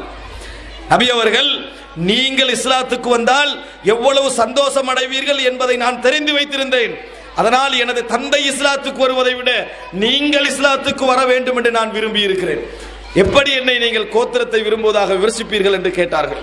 அபூபக்கர் ரலியல்லாஹு அன்ஹு அவர்கள், நான் மஹப்பத் என்பது சகோதரர்களே வாழ்க்கையில் ஏற்பட்டால் அதனுடைய ரிசல்ட் அப்படித்தான் இருக்கும். நமது விருப்பங்கள் எல்லாம் இரண்டாம் தரமாக மாறிவிடும். அபூபக்கர் ரலியல்லாஹு அன்ஹு அவர்கள் தனது தந்தை அபூ குஹாஃபா கொண்டு வரப்பட்டு நபி அவர்களுக்கு முன்னால் அவர் இஸ்லாத்தை ஏற்றுக்கொள்கின்ற நேரத்தில், தந்தை இஸ்லாத்தை ஏற்றுக்கொள்கின்ற நேரத்தில் கண்ணீர் விட்டு அழுதார்கள். அழுத நேரத்தில் ரசூல் ஸல்லல்லாஹு அலைஹி வஸல்லம் கேட்டார்கள், ஏன் அழுகிறீர்கள்?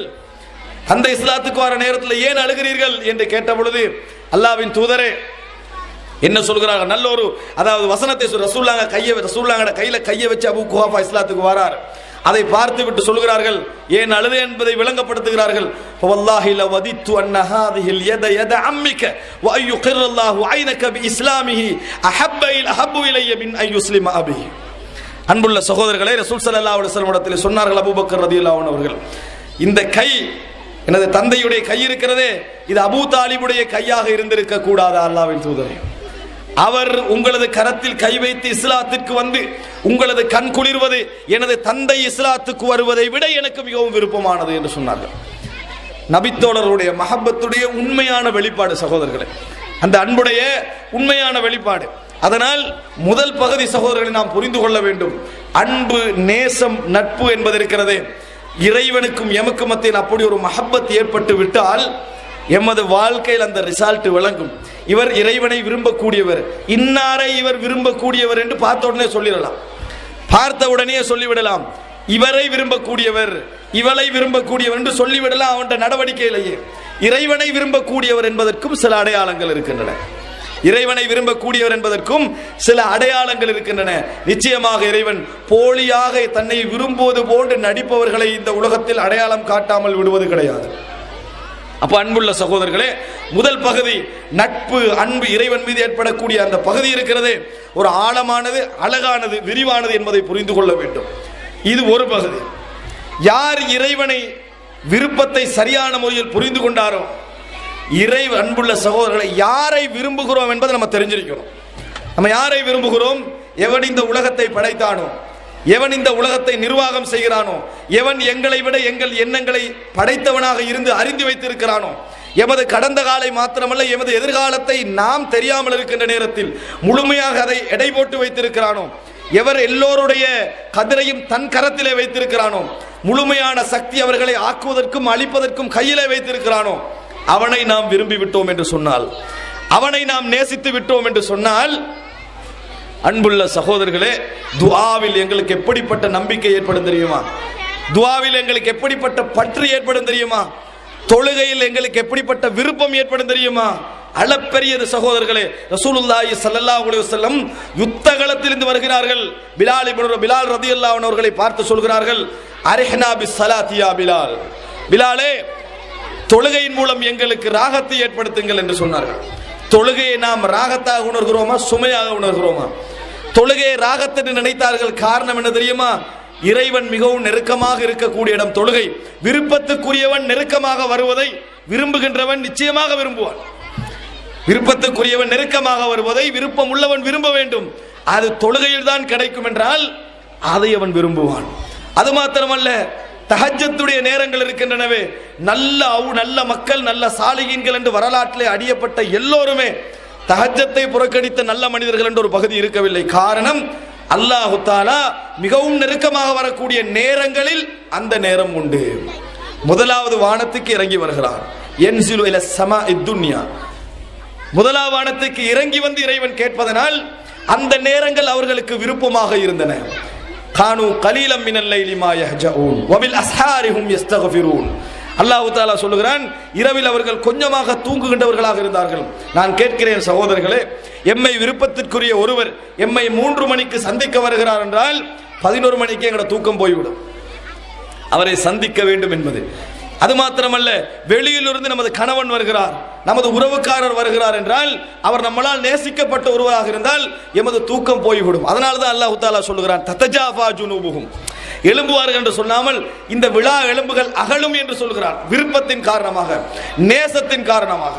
அன்புள்ள சகோதரர்களே, இறைவன் விரும்புகின்ற நேரங்கள் எமக்கு விருப்பமாக இருக்க வேண்டும். அப்ப நம்ம எப்படி இருக்கிறோம் தெரியுமா? எங்களுக்கு உருக்கமான நேரங்கள் இறைவனை பிரார்த்தனை செய்கிறோம்.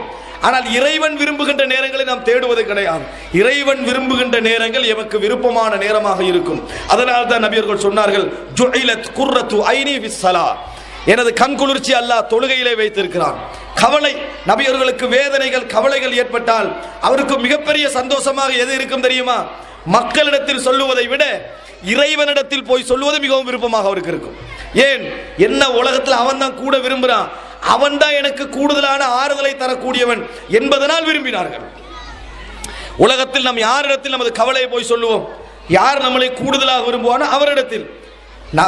அதாவது யாக்கூப் அலைஹிஸ்ஸலாத்துடைய பிள்ளைகள் எல்லாம் யாக்கூப் அலைஹிஸ்ஸலாத்துடைய கண்ணீரை பார்த்து இவர் தன்னை அழிச்சுக் கொள்வார் போல் இருக்கிறது என்று அவரை ஏசுகிறார்கள். அப்ப அவர் சொன்னாரு, இன்னமா அஷ்கு பஸி வ ஹுஸ்னி இலல்லாஹ், நான் உங்களிடத்தில் எனது கவலைகளை எல்லாம் முறைப்படவில்லை, எனது வேதனை எனது உள்ள கிடக்கைகளையும் இறைவனிடத்தில் நான் சொல்லிக் கொண்டிருக்கிறேன், இறைவனிடத்தில் நான் முறையிட்டுக் கொண்டிருக்கிறேன் என்று சொன்னார்கள். அன்புள்ள சகோதரர்களே, ஆக நாம் புரிந்து கொள்ள வேண்டிய விஷயம், நபி அவர்களுக்கு கவலைகள் சோகமான நேரங்களாக இருந்தால் கூடுதலாக முறைப்படுகின்ற இடமாக தொழுகை இருந்தது. நபி அவர்கள் சோகத்தின் பொழுது கேட்ட துஆக்களில் ஒன்றுதான், அல்லாஹும்ம இன்னி அப்துக வப்னு அப்திக வப்னு அமதிக் நாசியதி பியதிக் மாதின் ஃபிய ஹுக்முக் அத்லுன் ஃபிய கலாஉக் அஸ்அலுக பிகுல்லி இஸ்மின் ஹுவ லக் சம்மைத பிஹி நஃப்ஸக் அவ் அன்ஸல்தஹு ஃபீ கிதாபிக் அவ் அல்லம்தஹு அஹதம் மின் ஹல்கிக் அவ் இஸ்தஸர்த பிஹி ஃபீ இல்மில் கைபி இன்தக். அழகான ஒரு துஆ. யா அல்லாஹ், நான் உனது அடிமை பெண்ணின் மகன். ரசூல் ஸல்லல்லாஹு அலைஹி முறையிட்டு சொல்கிறார்கள், நீ என்ன தீர்ப்பளித்தாலும் அது நீதியாக இருக்கும், நீ எழுதியது என்னில் நடந்தே ஆகும் என்று சொல்லி கேட்கிறார்கள். உன்னிடத்தில் நான் கேட்கிறேன், உனது அனைத்து நாமங்கள் பெயர்களையும் கொண்டு கேட்கிறேன், நீ அவை உனக்கு வேதத்திலே இறக்கியவைகளாக இருந்தாலும், உன் தூதர்களுக்கு கற்றுக் கொடுத்தவைகளாக இருந்தாலும், உனக்கு நீயே சூட்டிக் கொண்டவைகளாக இருந்தாலும், நீ சொல்லாமல் உனது அறிவிலே வைத்துக் கொண்டவைகளாக இருந்தாலும் அத்தனை பெயர்களை கொண்டும் நான் கேட்கிறேன். அன் தஜஅலல் குர்ஆன ரபீஅ கல்பி வ நூர ஸத்ரி வ ஜலாஅ ஹுஸ்னி வ ذهاب ஹம்மி வ கம்மி. குர்ஆனை எனது உள்ளத்துடைய ஒரு பசும் பகுதியாக ஆக்கி வைப்பாயாக, எனது கவலைகளை போக்கக்கூடிய ஒன்றாக ஆக்கி வைப்பாயாக, எனது எண்ண கிடைக்கைகளை ஆற்றுப்படுத்தக்கூடிய ஒன்றாக ஆக்கி வைப்பாயாக என ரசூலுல்லாஹி ஸல்லல்லாஹு அலைஹி வஸல்லம் சோகங்களின் பொழுது துஆ கேட்பார்கள். அல்லாஹும்ம லா ஸஹல இல்லா மா ஜஅல்தஹு ஸஹலா வ அன்த தஜஅலுல் ஹஸ்ன இதா ஷி'த ஸஹலா. யா அல்லாஹ், அல்லாஹும்ம லா ஸஹல இல்லா மா ஜஅல்தஹு ஸஹலா, நீ இலகுபடுத்தியதை தவிர வேற எதுவும் இலகுவான ஒன்றல்ல. மலை குன்றை கூட நீ நினைத்தால் மணல் தரையாக நீ ஆக்கியிருப்பாய் என ரசூலுல்லாஹி ஸல்லல்லாஹு அலைஹி வஸல்லம் அவர்கள் அடிக்கடி இறைவனிடத்தில் துஆ செய்வார்கள்.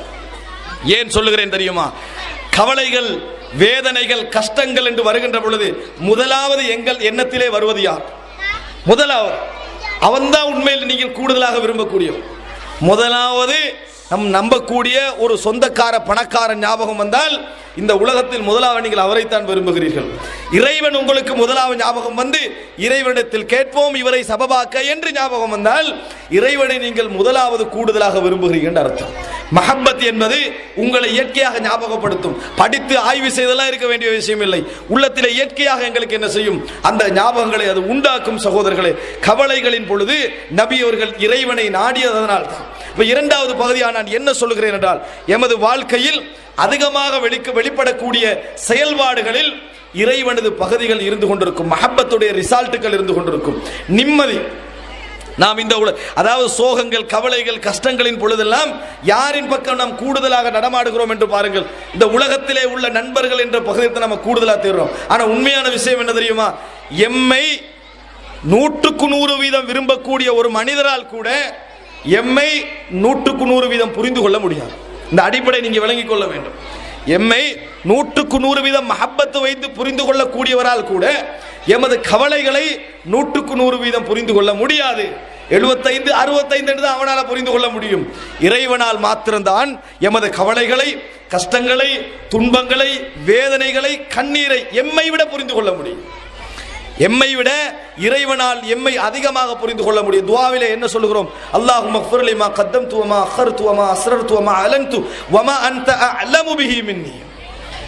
யா அல்லாஹ், நான் மறைத்தவைகள், பகிரங்கமாக செய்தவைகள், இவைகள் எல்லாம் மன்னித்துக் கொள்ளி என்று சொல்லுகின்ற நேரத்தில் எவைகளை எல்லாம் என்னை விட நீ அறிந்து வைத்திருக்கிறாயோ அந்த பாவங்களே மன்னித்தருள் புரிவாயாக என்று சொல்கிறோம். எம்மை விட எம்மை பற்றி கூடுதலாக அறிந்தவன் இறைவன். அப்படி என்றால் எமது கவலைகளை, சோதனைகளை, வேதனைகளை எல்லாம் நாம் அப்படியே போடுகின்ற ஒரு இடமாக அது இருக்க வேண்டும். இறைவனது முறைப்பாடுகள் இருக்க வேண்டும்.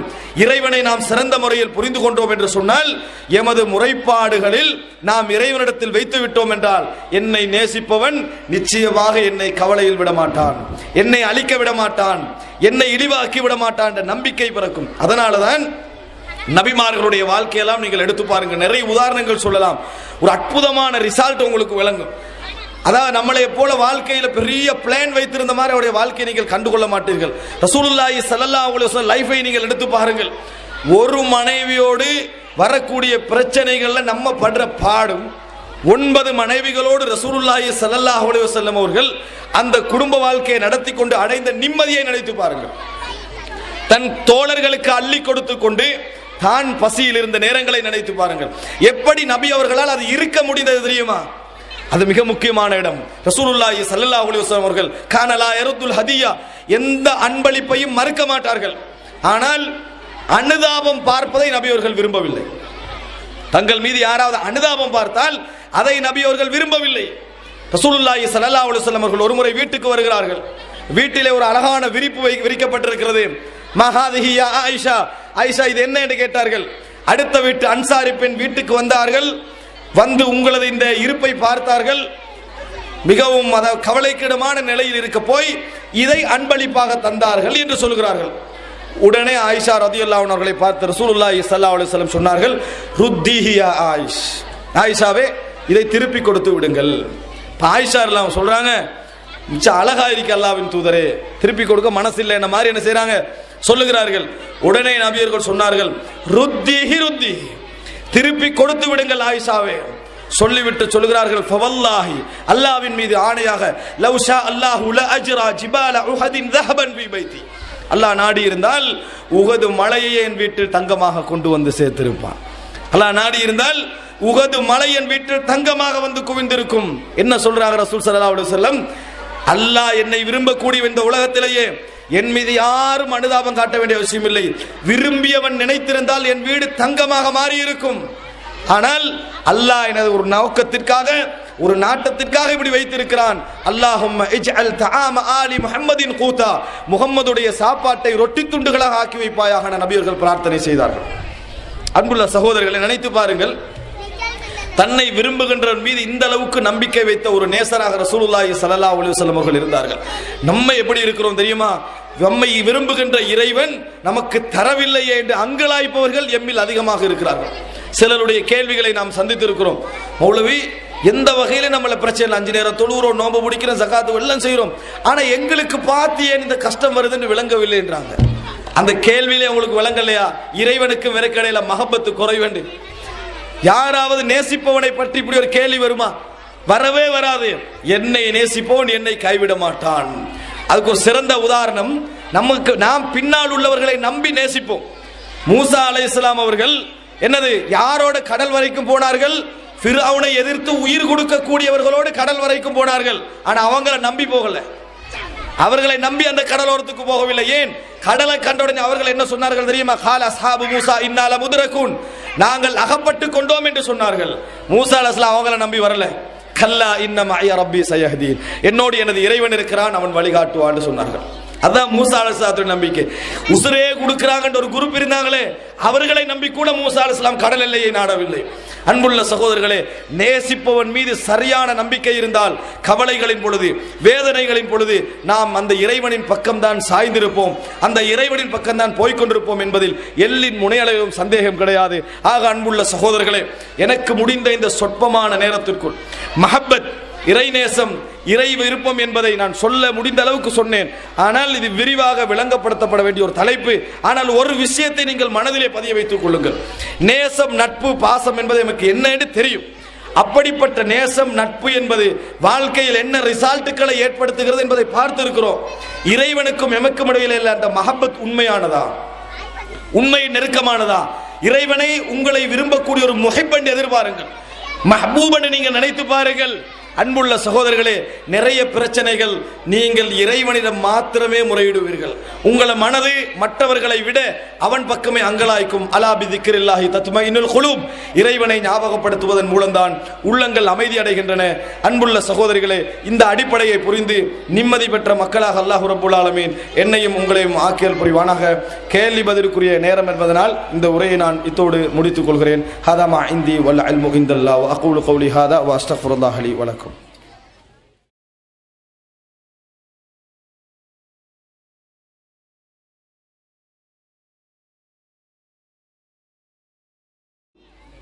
இறைவனின் அன்பு தரும் ஆதரவு மிக்க வாழ்வு என்கிற தலைப்பிலே சுருக்கமான அழகான தகவல்கள் அடங்கிய அந்த உரையை ஆற்றிவிட்டு சென்றவர் ஷேக் முஜாஹித் பின் ரசீன் அவர்கள்.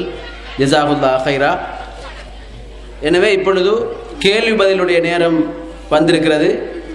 எனவே சில கேள்விகள் இங்கு கிடைக்கப்பட்டிருக்கிறது.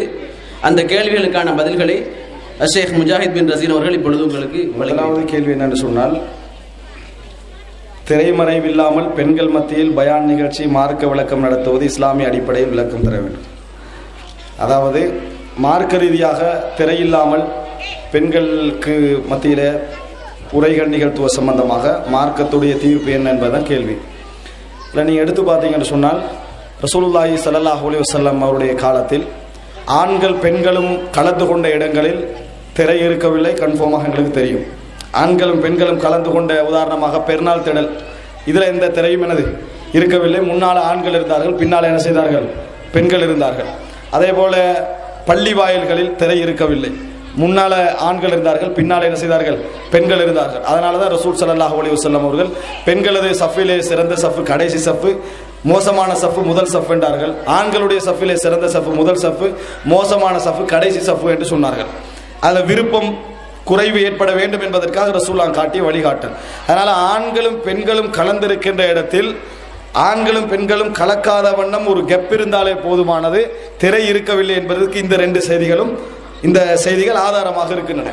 மற்றபடி பெண்களுக்கு மாத்திரம் உரை நிகழ்த்துகின்ற நேரத்தில் திரை இருக்க வேண்டுமா அப்படி என்று நாம் தேடி பார்த்தோம் என்று சொன்னாலும் கூட ரசூலுல்லாஹி ஸல்லல்லாஹு அலைஹி வஸல்லம் அவர்கள் பெண்களுக்கு உரை நிகழ்த்துகின்ற பொழுது ஒரு பெருநாள் நேரத்தில் ஆண்களுக்கு நிகழ்த்திய உரை பெண்களுக்கு கேட்கவில்லை. ரசூல் ஸல்லல்லாஹு அலைஹி வஸல்லம் செஞ்சாங்க, பெண்கள் பகுதிக்கு போய் உரை நிகழ்த்தினார்கள். அங்கே என்ன செய்யல? திரை சம்பந்தமான எந்த செய்தியும் இல்லை. அதனால ஆண்கள் பெண்களுக்கு உரை நிகழ்த்துகின்ற பொழுதோ, பெண்களும் ஆண்களும் கலந்திருக்கின்ற நேரத்தில் உரை நிகழ்த்துகின்ற பொழுதோ திரை இருக்க வேண்டும் என்ற எந்த அவசியமும் குர்ஆன் சுன்னா அடிப்படையில் தெரியும், அதை காண்பதற்கு இல்லை. ஆனால் ஒரு விஷயத்தை நாங்கள் புரிந்து கொள்ள வேண்டும். அது என்ன அடிப்படை என்று சொன்னால், எப்பொழுதுமே இஸ்லாம் பெண்கள் ஆண்களை விட்டு தூரமாக இருப்பதை விரும்பி இருக்கிறது. இது பொது விதி. பெண்கள் ஆண்களை விட்டு தூரமாக இருப்பதை நிறையவே விரும்பி இருக்கிறது. அதனாலதான் ரசூல் ஸல்லல்லாஹு அலைஹி வஸல்லம் சொன்னார்கள், பெண்கள் பள்ளியில் தொழுவதை விட வீடுகளில் தொழுவது சிறந்தது, வீடுகளில் தொழுவதை விட தன் அறையில் தொழுவது சிறந்தது என்று சொன்னார்கள். பள்ளிவாசல்லே ரசூல் ஸல்லல்லாஹு அலைஹி வஸல்லம் ஒரு கதவை காட்டி, லவ் தரக்னா ஹாதல் பாப் லின்னிசா, இந்த கதவை பெண்களுக்கு மாத்திரம் என விட்டால் நன்றாக இருக்கும் என ரசூல் ஸல்லல்லாஹு அலைஹி வஸல்லம் சொன்னார்கள். இப்னு உமர் ரலியல்லாஹு அன்ஹு அவர்கள் அந்த பாதையால் போனதே கிடையாது. ரசூல் அப்படி சொன்னதன் காரணமாக இது ரசூல் ஸல்லல்லாஹு அலைஹி வஸல்லம் அவர்கள் விரும்பி இருக்கிறார்கள். பெண்களுடைய வணக்கத்தை விட இஸ்லாம் வணக்கமா ஒழுக்கமா என்று வந்தால் ஒழுக்கத்திற்கு முக்கியத்துவம் கொடுத்த நிறைய செய்திகளை நாம் என்ன செய்திருக்கிறோம்? பார்த்திருக்கிறோம். அதனால இந்த விஷயத்தை நாம் ஒன்றை புரிந்து கொள்ள வேண்டும். பெண்கள் இயன்ற அளவுக்கு ஆண்களை விட்டு தூரமாக இருக்க வேண்டும் என்று இஸ்லாம் விரும்பி இருக்கிறது. இந்த அடிப்படையை வைத்து எல்லா விஷயத்தையும் நாம் அணுகணும். உதாரணமாக பெண்களுக்கு ஒரு வகுப்பு ஒரு ஆணால் தான் நடத்தப்பட வேண்டிய நிலை இருக்கிறது என்றால், அது என்னது, ஒரு ஆணுக்கு ஆண்கள் வகுப்பு நடத்துவது போன்று என்ன செய்யக்கூடாது? நெருக்கமாக இருக்கக்கூடாது. அந்த பெண்ணுக்கும் அந்த ஆணுக்கும் இடையில் ஒரு பெரிய இடைவெளி இருக்க வேண்டும். ஒரு பகிரங்கமான இடமாக அது இருக்க வேண்டும். பாதுகாப்புக்குரிய ஒரு சூழல் இருக்க வேண்டும். இந்த மாதிரியான ஒரு சூழலில் மாத்திரம்தான் என்ன செய்யணும்? அப்படியான மார்க்க உரைகளோ மார்க்க கல்விகளோ வழங்கப்பட வேண்டும். இது நாங்கள் அடிப்படையாக தெரிந்து கொள்ள வேண்டிய விஷயம். மார்க்கம் அனுமதித்திருக்கிறது என்பதற்காக ஒரு ஆணை சூழ பெண்கள் அமர்வதை இஸ்லாம் என்ன செய்யவில்லை? ஒரு பொழுதும் எங்கேயும் அனுமதிக்கவில்லை. மார்க்கம் அனுமதித்திருக்கிறது என்பதில் சந்தேகம் கிடையாது. இது ஒரு விஷயம். இன்னொரு விஷயத்தை அதிலே சொல்லிக் கொள்ள வேண்டும் என்னென்று சொன்னால், இதை சிலர் என்ன செய்கிறார்? விமர்சனத்துக்காக பயன்படுத்துகிறார்கள். இதனால அதுக்கு பதில் மார்க்க ரீதியா ஓகே, ஆனால் விமர்சனத்துக்காக பயன்படுத்துகிறாங்க. அவங்க எப்படி கேட்கலாம், மார்க்கத்தில் இருக்கா இல்லையான்னு கேட்டால் ஓகே, அதுக்கு பதில் சொல்லிவிடலாம். விமர்சனத்துக்காக பயன்படுத்துகிற ஆணுக்கு முன்னால் பெண் நிற்கலாமா என்று வெறுமனே விமர்சனத்துக்காக சொல்லுகின்றவர்கள் பஸ் விஷயத்தில் இதை கவனிப்பது கிடையாது, வைத்தியருடைய விஷயத்தில் இதை கவனிப்பது கிடையாது, ஸ்கூலுடைய விஷயத்தில் கவனிப்பது கிடையாது, மார்க்கெட் விஷயத்தில் இதை கவனிப்பது கிடையாது, சொந்த பந்தங்கள் அஜ்னபி விஷயத்தில் இதை கவனிப்பது கிடையாது. மார்க்க உரையில் மாத்திரம் இதை கண்ணும் கருத்துமா என்ன செய்கிறார்கள், கவனிக்கிறார்கள் என்பது இருக்கிறது. இது மார்க்கத்தை தெரிந்து கொள்வதற்கான ஒரு வழிமுறை கிடையாது என்பதை சுருக்கமாக சொல்லிக் கொள்கிறேன். பெண்கள் அந்த மாதிரி மார்க்க உரைகளில் கலந்து கொள்வதற்கு இஸ்லாம் அனுமதித்திருக்கிறது. அதே நேரம் ஆண்களுக்கும் பெண்களுக்கும் இடையிலான தொடர்பு இஸ்லாம் எப்பொழுதும் தூரமாக வைத்திருக்க நினைத்திருக்கிறது என்கின்ற அம்சத்தையும் நாம் புரிந்து கொள்ள வேண்டும். அடுத்ததாக பெண்கள் சம்பந்தமான ஒரு கேள்விதான். பெண்கள் தலையை மறைப்பதன் வரையறை எவ்வளவு? அடுத்தது, பெண் தனக்கு மட்டும் கண் பார்வை தெரியும்படி முகத்தை மூடி பரதா அணிவதன் நிலை என்ன, அப்படி என்று சொல்லி ஒரு கேள்வி. அதாவது பெண்களை பொறுத்த வரைக்கும் தலையை மறைப்பதன் வரையறை எவ்வளவு என்ற இந்த கேள்வியின் அர்த்தம் விளங்கல்ல. நான் வேணா பெண்கள் தலையை மறைக்க வேண்டும் இடத்துல எந்த விதமான கருத்து முரண்பாடும் இல்லை. சில வேளை இந்த முடி விளங்குறத பத்தி கேட்டிருக்கலாம், விளங்கிட்டா சில பெண்கள் என்ன செய்வாங்க, ஹிஜாப் போட்டிருப்பாங்க, ஆனா அவங்களுக்கு போடாம இருக்கணும் விருப்பமும் இருக்கும்.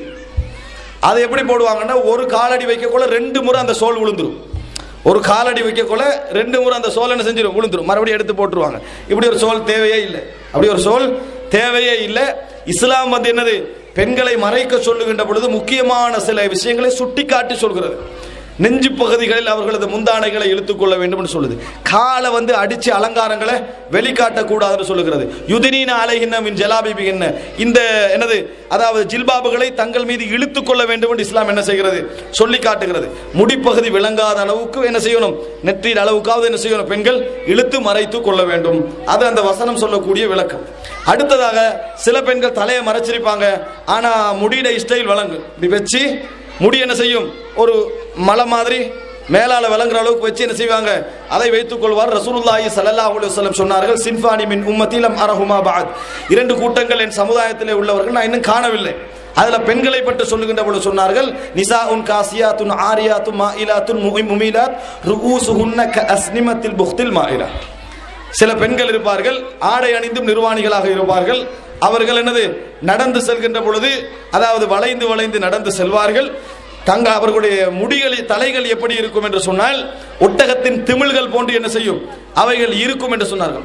அந்த ஸ்டைல் என்ன செய்யும், அது இருக்கும் என்றார்கள். அதனால் மறைப்பதில் ஒரு இஸ்லாம் சொல்லுகின்ற அழகு என்ன செய்யணும், பேணப்பட வேண்டும் என்பதை நாங்கள் புரிந்து கொள்ள வேண்டும். அடுத்த 2வது, முகம் மூடுவதை பொறுத்த வரைக்கும் ஒரு பெரியோர் மசாலா. சுருக்கமாக என்னது, இஸ்லாமிய உலகத்திலேயே பெரும் கருத்து முரண்பாடை இஸ்லாமிய சமுதாயத்தில் லீடிங்கில் இருக்கக்கூடிய அறிஞர்களுக்கு மத்தியில் ஏற்படுத்திய ஒரு தலைப்பு. சுருக்கமாக இந்த இடத்தில் நான் சொல்லுகிறேன், பெண்கள் முகம் மூடுவதை பொறுத்த வரைக்கும் கட்டாயம் கிடையாது, தடையும் கிடையாது. ஒரு பெண் விரும்பினால் முகத்தை மூடிக்கொள்ளலாம், ஒரு பெண் விரும்பினா என்ன செய்யலாம், முகத்தை தொடர்ந்து கொள்ளலாம். எந்த விதமான கடமையும் என்னது, எந்த விதமான வாஜிபோ கடமையோ கிடையாது என்பதை நாம் புரிந்து கொள்ள வேண்டும். இது ஒரு அடிப்படையான ஒரு விஷயம். இதுதான் சுருக்கமாக இந்த இடத்துல என்ன செய்யலாம், சொல்லிக் கொள்ளலாம். இது விரிவாக பேசப்பட வேண்டிய ஒரு அம்சம். அடுத்தது, தாடி வெட்டுவது கூடுமா? சரியா, சில கேள்வி இருக்கும், கேள்வி பதில்கள் வளமே அது வராம போகாது, அதுல அதான் போய்கிட்டு இருக்குது. தாடி வெட்டுவது என்னது, ஷோட் பண்ணுவது கூடுமான்னு ஒரு கேள்வி வருது. இதுல நாம் புரிந்து கொள்ள வேண்டிய ஒரு விஷயத்தை இந்த இடத்தில் சொல்லலாம் நினைக்கிறேன். ஹதீஸ்ல நீங்க பாத்தீங்கன்னு சொன்னால், வளர்ப்பதற்கான ஏராளமான செய்திகளை நாங்கள் பார்க்கிறோம். ஜுஸ்ஸு அஷ்ஷவாரிப வ அர்ஹுல் லிஹா வ ஹாலிஃபு வல் மஜூஸ், நீங்கள் தாடியை வளர விடுங்கள், மீசை கத்தரியுங்கள், மஜூசியருக்கு என்ன செய்யுங்க, மாறு செய்யுங்கள். இதுல அர்ஹு, அஃபு, வஃபிரு இது போன்ற நிறைய வார்த்தைகளை கொண்டு ரசூல் ஸல்லல்லாஹு அலைஹி வஸல்லம் அவர்கள் தாடியை வளர விடுங்கன்னு சொல்லிக்கிறாங்க. அதுல வளருதல் என்ற வார்த்தையை விட அந்த ஹதீஸ்களில் வர வார்த்தைகளை பார்த்தீங்கன்னு சொன்னால், அதாவது அதில் பாட்டில் விட்டு விடுவது போன்ற வார்த்தைகள் தான் என்ன செய்திருக்கிறது, ஹதீஸிலே வந்திருப்பதை நாங்கள் பார்க்கிறோம். அதனால தாடியை வளர்ப்பதுன்றது கட்டாய கடமையில உள்ள ஒரு விஷயம். ஆனால் அறிஞர்களுக்கு மத்தியில் ஒரு கருத்து முரண்பாடு இருக்கிறது. என்ன தெரியுமா, எந்த அளவுல இருந்து வெட்ட ஆரம்பிக்கலாம், எந்த அளவுல இருந்து வெட்ட ஆரம்பிக்கலாம் என்ற ஒரு கருத்து முரண்பாடு என்ன இருக்கிறது. இதில் அல்லாஹு ஆலம், எனது நிலைப்பாட்டை மாத்திரம் இந்த இடத்துல சொல்றேன். இது கருத்து முரண்பாடு உள்ள ஒரு விஷயம். ஒரு பொடிக்கு மேலால் என்ன செய்யலாம், அதை வெட்டலாம் என்று நாம் என்ன செய்யணும், சொல்லிக்கொள்ள வேண்டும். அல்லாஹு அலம். என்ன காரணம் என்று சொன்னால் ஹசனுல் பஸரி ரஹிமஹுல்லாஹ் அவர்கள் ஒரு தாபிஈ, அவர் சொல்லுகிறார், கான அஸ்ஹாபு ரசூலுல்லாஹி ஸல்லல்லாஹு அலைஹி வஸல்லம், நபித்தோழர்கள் இருந்தார்கள், அதாவது அவர்களுக்கு சலுகை வழங்கப்பட்டிருந்தது. அவர்கள் அப்படி செய்வார்கள் என்று சொன்னால் ஒரு பிடிக்கு மேல் வருகின்ற தாடியை கத்தரித்துக் கொள்வார்கள். இப்படி ஒரு ஆதாரபூர்வமான செய்தியை பார்க்கிறோம். அதே போல அபூ ஹுரைரா ரலியல்லாஹு அன்ஹு அவர்கள் தாடியை வளர்ற சம்பந்தமா ஹதீஸ் அறிவிக்கிறவர். இப்னு உமர் ரலியல்லாஹு அன்ஹு அவர்கள் தாடி வளர்த்தல் என்ற ஹதீஸை அறிவிக்கிறவங்க. இவங்க இரண்டு பேருமே என்ன செய்வார்கள், ஒரு புடி பிடிப்பார்கள், அதற்கு மேல் உள்ளதை என்ன செய்வார்கள், மாசாத அலல் குபுதா, அந்த ஒரு புடிக்கு மேல் உள்ளதை என்ன செய்து விடுவார்கள், வெட்டி விடுவார்கள் என்ற செய்தியை நம்ம என்ன செய்கிறோம், பார்க்கிறோம். அதனால தாடி சம்பந்தமாக நபித்தோழர்கள் எல்லோரும் இந்த மாதிரி ஒரு நிலைப்பாட்டில் இருப்பதனால இது எங்களுக்கு தெளிவாக சொல்கிறது, ரசூல் ஸல்லல்லாஹு அலைஹி வஸல்லம் வழிகாட்டல் ஒன்று இல்லாமல் அவர்கள் என்ன செய்ய வாய்ப்பில்லை, இந்த மாதிரி இருந்திருக்க வாய்ப்பில்லை. ஒரு படிக்கு மேலால் போகின்ற விஷயத்தை வெட்டுவதில் தவறு கிடையாது. ஆனால் ஒருவர் நான் வளர்த்து தான் ஆக போறேன் என்று சொன்னார்னா அதுக்கு என்ன செய்யலாம், நம்ம முரம்படையலாது. வெட்டலாமா இல்லையா என்ற எல்லையாக ஒரு புடியை நம்ம என்ன செய்யலாம், வைத்துக் கொள்ளலாம் என்பதுதான் நான் தேடின அளவில் இந்த இடத்துல சொல்ல முடிந்தது. நான் ஒரு சில விஷயங்களை தான் இதில் சொல்லி இருக்கிறேன். தாடி ஒரு புடிக்கு மேலால் வெட்டலாம் என்பதை மாத்திரம் ஒரு மணித்தியால என்ன செய்யலாம், பேசக்கூடிய அளவில் நிறைய செய்திகள் என்ன செய்கின்றன இருக்கின்றன. நான் இந்த தலைப்பின் நிறைய கேள்விகள் இருப்பதனால் சுருக்கமாக நான் சொல்லிக் கொள்கிறேன்.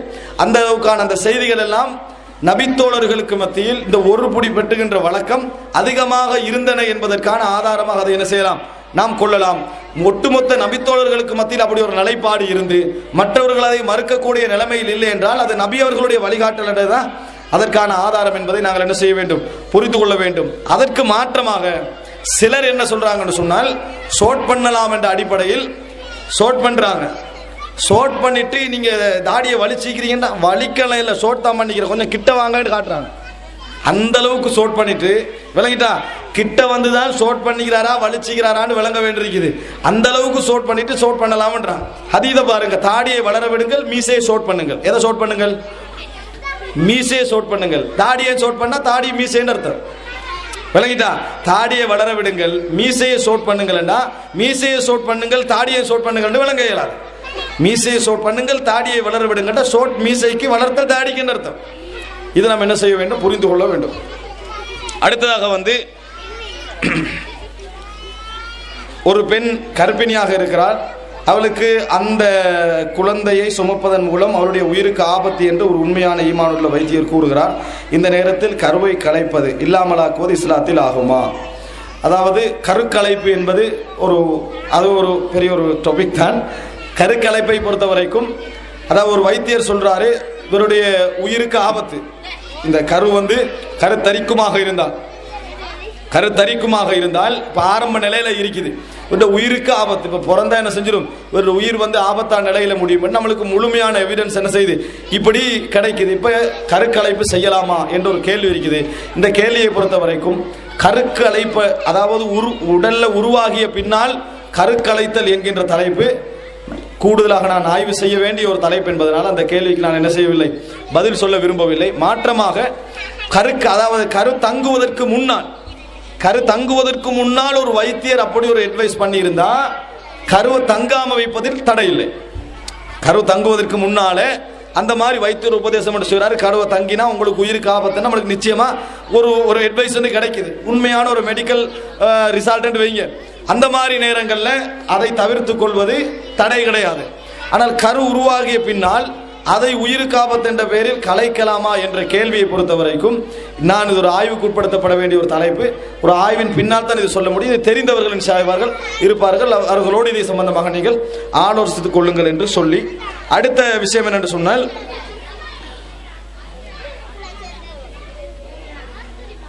அது அந்த கேள்வியோட ஒரு பெரிய தொடர் ஒன்றே இருக்குது. அதாவது அப்படி ஆகும் என்றால் தகுந்த ஆதாரத்துடன் நிரூபிக்கவும், அப்படி கலைத்தால் அது கொலை செய்த குற்றத்தில் சேருமா சேராதா, இந்த மாதிரி நிறைய டேஞ்சரஸ் கேள்வி அதில் இருக்குது. அதனால தான் அது ஆய்வுக்குரிய ஒரு தலைப்பு. விளங்கிட்டா அது கொஞ்சம் இன்னும் கொஞ்சம் கூடுதலாக பார்த்து சொல்லப்பட வேண்டிய ஒரு தலைப்பு. இதுவரைக்கும் என்னால் அதுக்கான சந்தர்ப்பம் கிடைக்கவில்லை. இன்ஷா அல்லாஹ் அந்த சந்தர்ப்பத்துக்கு பின்னால் சொல்ல முடியும். அடுத்தது என்னென்று சொன்னால், நிறைய கேள்வி இருக்கு, அதனால அவசரம் என்ன செய்கிறேன், நான் போகிறேன். அதாவது பெண்கள் முகமூடி சம்பந்தமா 2-3 கேள்வி வந்திருக்கு, அதை ஏற்கனவே சொல்லிட்டேன், முகமூடுற சம்பந்தமா. அடுத்தது இந்த எனக்கு வந்த கேள்விகள்ல பிறை சம்பந்தமான ஒரு கேள்வி என்ன செஞ்சிருக்குது, வந்திருக்கிறது. அது சம்பந்தமா ஒரு விஷயம் நான் இந்த இடத்துல சொல்லிக்கொள்ள வேண்டும். அதாவது பிறை சம்பந்தமாக 5 நிமிஷத்துல பேசி முடிக்க முடிந்த ஒரு தலைப்பாக இருந்தால் இந்த சமுதாயத்தில் இவ்வளவு கருத்து புறப்பாடு வந்திருக்காது. அது 5 நிமிஷத்துல முடிக்கிற தலைப்பெல்லாம் இல்லை.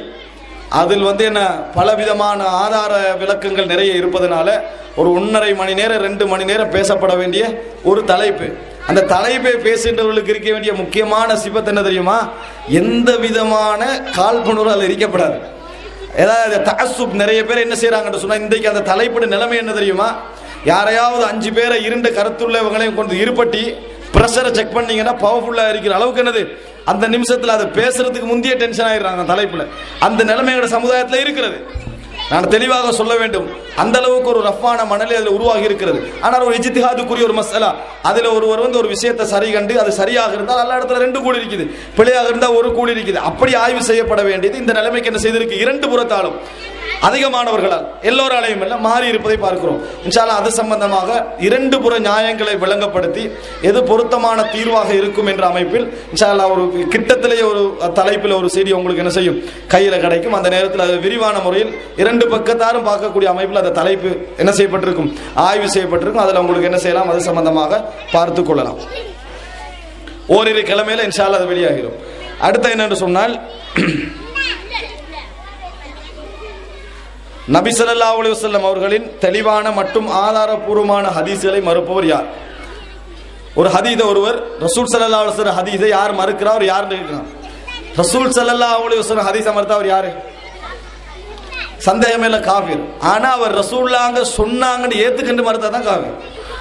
அதை நல்லா விளங்கிக்கணும். ரசூல் ஸல்லல்லாஹு அலைஹி வஸல்லம் இதை சொன்னார் அப்படி என்று சொல்லிட்டு சொன்னார் நான் ஏத்துக்கல மாட்டேன்னு ஒரு ஆள் மறுத்தாருவீங்க, அவர் ரசூல் ஸல்லல்லாஹு அலைஹி வஸல்லமோட ஹதீஸ் என்ன செய்யறாரு, மறுக்கிறாரு. ஒருவர் சொல்றாரு ரசூலுல்லாஹ் இதை சொல்லல என்றாரு, அவர் ரசூலுல்லாஹ்ல மறுத்தாரா? மறுக்கல. அதனால அந்த நிலைமைக்கு நம்ம போயிடக்கூடாது. நல்லா யோசிச்சு பாருங்க, ரசூல் ஸல்லல்லாஹு அலைஹி வஸல்லம் அவர்கள் இதை சொல்லவில்லை, இப்படி ரசூலுல்லாஹ் சொல்லி இருக்க முடியாது. அது என்ன காரணம்? 2வது காரணம் சரியானதா பிழையானதா நியாயமானதா ஏற்றுக்கொள்ளத்தக்க காரணமா? 2வது அம்சம். அது வழிகேடான நிலைமைக்கெல்லாம் போகும், அது சரி. ஆனா காவிர் என்று சொல்வதாக இருந்தால், உதாரணமாக இஸ்லாமிய சமுதாயத்தை அறிஞர்களுக்கு மத்தியில் சில சஹீஹான ஹதீஸ்களை லைவ் என்று சொன்ன அறிஞர்கள் இருக்கிறார்கள், லைவான ஹதீஸ்களை சஹீஹ் என்று சொன்ன அறிஞர்கள் இருக்கிறார்கள். இப்ப சஹீஹான ஹதீஸ் ஒரு அறிஞர் லைவ் என்றார், காவிர் என்றுவோமா? ரசூலுல்லாஹ் சொன்னது தான் அவர் இல்லை என்றாரு, சொல்ல மாட்டேன். ஏன்? அவர் ரசூலுல்லாஹ் சொல்லல என்றார். அதனால அந்த மசாலாவை எப்படி அணுகணும்டா, ரசூலுல்லாஹ் சொல்லி இருந்தாலும் அதை மறுக்கத்தான் வேண்டும் என்று யாராவது சொன்னா அவர் காவிர். எப்படி? ரசூல் ஸல்லல்லாஹு அலைஹி வஸல்லம் ஹதீஸ்கள் மார்க்க ஆதாரம் அல்ல, குர்ஆன் மட்டும்தான் ஆதாரம் என்றார். அவர் என்ன சொல்ல வராரு? ரசூலுல்லாஹ் சொன்னாலும் ஏற்றுக்கொள்ள தேவையில்லை என்றார். அதனால தான் குர்ஆன் மட்டும் போதும் பண்ணவங்கள காவிர் என்று சொன்னோம். ஆனா ஒருவர் சொல்றாரு ரசூல் ஸல்லல்லாஹு அலைஹி வஸல்லம் சொன்னா அதுக்கு அங்க 2வது பேச்சு இல்லை, ஆனா இது ரசூலுல்லாஹ் சொல்லல என்றார். இவரை என்ன செய்யலாது? நம்ம ஒரு நாளும் காவிர் என்ற பட்டியலில் பேசக்கூடாது. அது போதிய ஆய்வின்மை தான் காட்டும். ஆனால் அப்படிப்பட்ட கருத்து சஹீஹான ஹதீதுகளையும் குர்ஆனுக்கு முரண்படுகின்ற என்ற பெயரிலே நம்ம எல்லை மீறி அப்படி பலகீனமாக்கி போட்டு கொண்டு போகின்ற அந்த கருத்து என்பது வழிகேடான சிந்தனை என்பதில் சந்தேகம் கிடையாது. அது ஒரு வழிகேடான சிந்தனை என்பதில் சந்தேகம் கிடையாது. குஃப்ர் என்பது யாருக்கு தெரியுமா? ஹதீத ரசூலுல்லாஹ் சொன்னான்னு சொல்லி போட்டு மறுத்தவருக்கு தான். ரசூலுல்லாஹ் சொல்லல என்று சொன்னவர் ஒரு நாள் என்ன செய்யல, ரசூலுல்லாஹ்வோட செய்தியை என்ன செய்யவில்லை, மறுக்கவில்லை என்பதை புரிந்து கொள்ள வேண்டும். அதுபோன்று யார் யாரையெல்லாம் அல்லாஹ் குர்ஆனில் நிரந்தர நரகவாதிகள் என்று கூறுகிறான், இது ஒரு நிறைய ஒரு பெரிய ஒரு ஆய்வுக்குரிய டாபிக். என்ன காரணம்? அல்லாஹ் தஆலா யார் யாரையெல்லாம் கூறுகிறான் பேர் சொல்லி சொன்ன விஷயங்கள் எடுத்துக்கொண்டீங்கன்னு சொன்னா அது ஒரு 1-2 பேர் வரும். ஃபிர்அவுன், அபூ லஹப் அப்படி என்ன செய்யும், ஒரு 1-2 பேர் வருவாங்க. நரகவாதிகள் யார் என்று சொல்றான்னு பட்டியல் எடுத்தா டோட்டலா மறுமையில யாரெல்லாம் நரகம் போவாங்களோ அத்தனை பட்டியல் என்ன செஞ்சிடும், குர்ஆன்ல வந்துடும். அதனால அது சுருக்கமாக பதில் சொல்ல முடிந்த ஒரு கேள்வி அல்ல. அதே போல இன்னொரு அதே மாதிரி ஒரு கேள்விதான், இன்னென்ன செயல்களை செய்பவர்கள் என்னை சார்ந்தவர்கள் அல்லன்னு ரசூல் ஸல்லல்லாஹு அலைஹி வஸல்லம் சொல்லிக்கிறார். ஃபலைஸ மின்னி ஃபலைஸ மின்னா மன் கஸனா ஃபலைஸ மின்னா, யார் மோசடி செய்கிறாரோ அவர் எம்மை சார்ந்தவர்கள் ரசூலுல்லாஹ் சொல்லிக்கிறாங்க. இப்படி சொன்னா அந்த பட்டியலை தாருங்கள் அப்படி ஒரு கேள்வி விளங்கிட்டா அந்த பட்டியலில் கிட்டத்தட்ட ஒரு 30-40 பேர் என்ன செய்வாங்க, வருவாங்க. 30-40 ஹதீஸ் அதுல இருக்குது. அதனால அதுவும் ஒரு ஷோட்டாக பதில் சொல்ல முடிந்த ஒரு அம்சம் அல்ல. அடுத்தது வந்து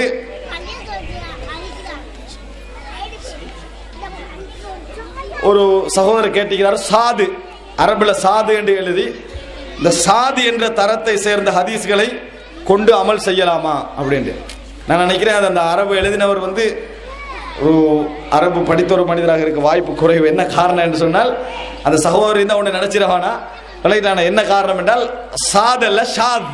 சாத் ஒரு எழுத்து, ஷாத் என்றது விளங்கிட்டா. ஷாது அந்த தரத்தை கொண்ட ஹதீஸ்களை வந்து என்னது அமல்க செய்யலாமா. ஷாத் சாத் சாத் என்ற எழுத்தல்ல, ஷீன் அலிஃப் தால் ஷாத். ஷாத் என்று சொல்றது வந்து என்னது புறநடை என்று தமிழ்ல சொல்வார்கள்.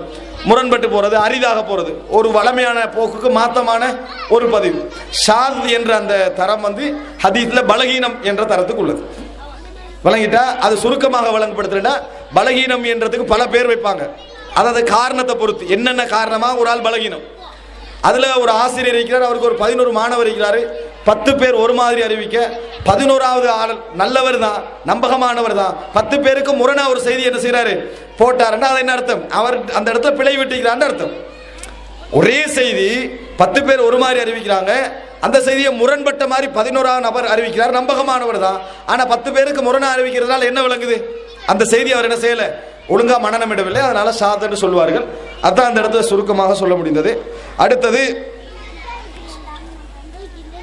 குர்ஆன் சுன்னா அரியா காலத்தில் சீதனம் எடுத்தவர் குர்ஆன் சுன்னா விளங்கிய பின்பு ஒரு எடுத்த சீரத்தை திருப்பி கொடுக்க வேண்டுமா? அது தந்தவரை பொறுத்துள்ளது விளங்கிட்டானே.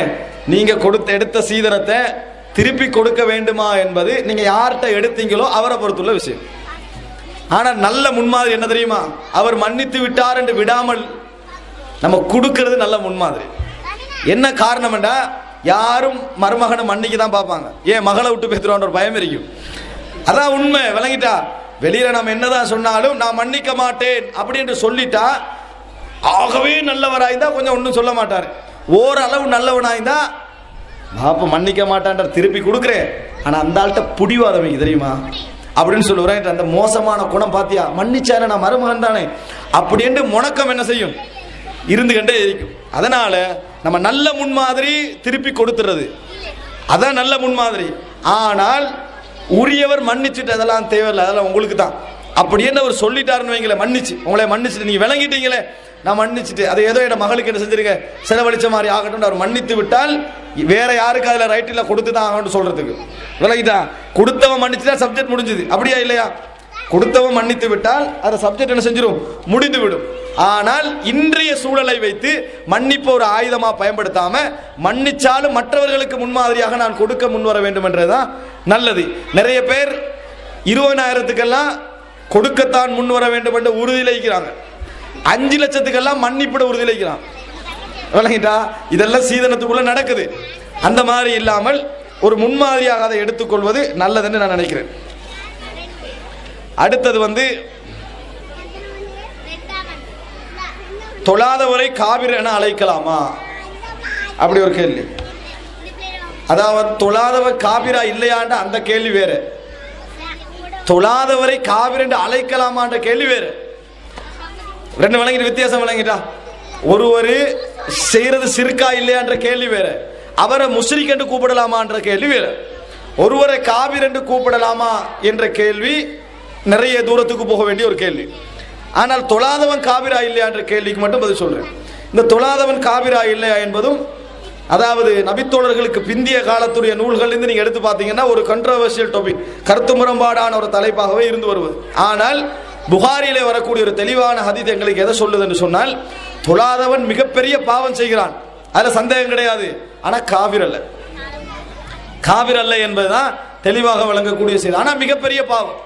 ஈமானுக்குரிய முதல் அடையாளமே தொழுகை விளங்கிட்டா. எதை வச்சு சொல்றோம்? எல்லா செய்தியை வச்சு பாருங்க. ரசூல் ஸல்லல்லாஹு அலைஹி வஸல்லம் சொல்கிறார்கள், மறுமை நாளில் மூமின்கள் ஸபாத் செய்வாங்க அல்லாஹ்ட்ட. எப்படி தெரியுமா? யா அல்லாஹ் இஹ்வானுனா கானு யுஸல்லூன மஅனா வ யஸூமுன மஅனா ஃபஅத்கல்தஹுமுன் நார், எங்களோடு தொழுது நோன்பு பிடித்த சிலரை நீ நரகத்துல போட்டுகிறாய் என்று அல்லாஹ்விடத்தில் விவாதம் செய்வார்கள். அப்ப அல்லாஹ் தஆலா அவர்களை நரகத்திலிருந்து இவருடைய ஸபாத்தின் காரணமாக வெளியே எடுப்பான், இவருடைய ஸபாத்தின் காரணமாக வெளியே எடுப்பதற்கு கொடுப்பான். அப்ப அந்த மூமின்கள் அவர்களை நரகத்திலிருந்து வெளியே எடுப்பாங்க.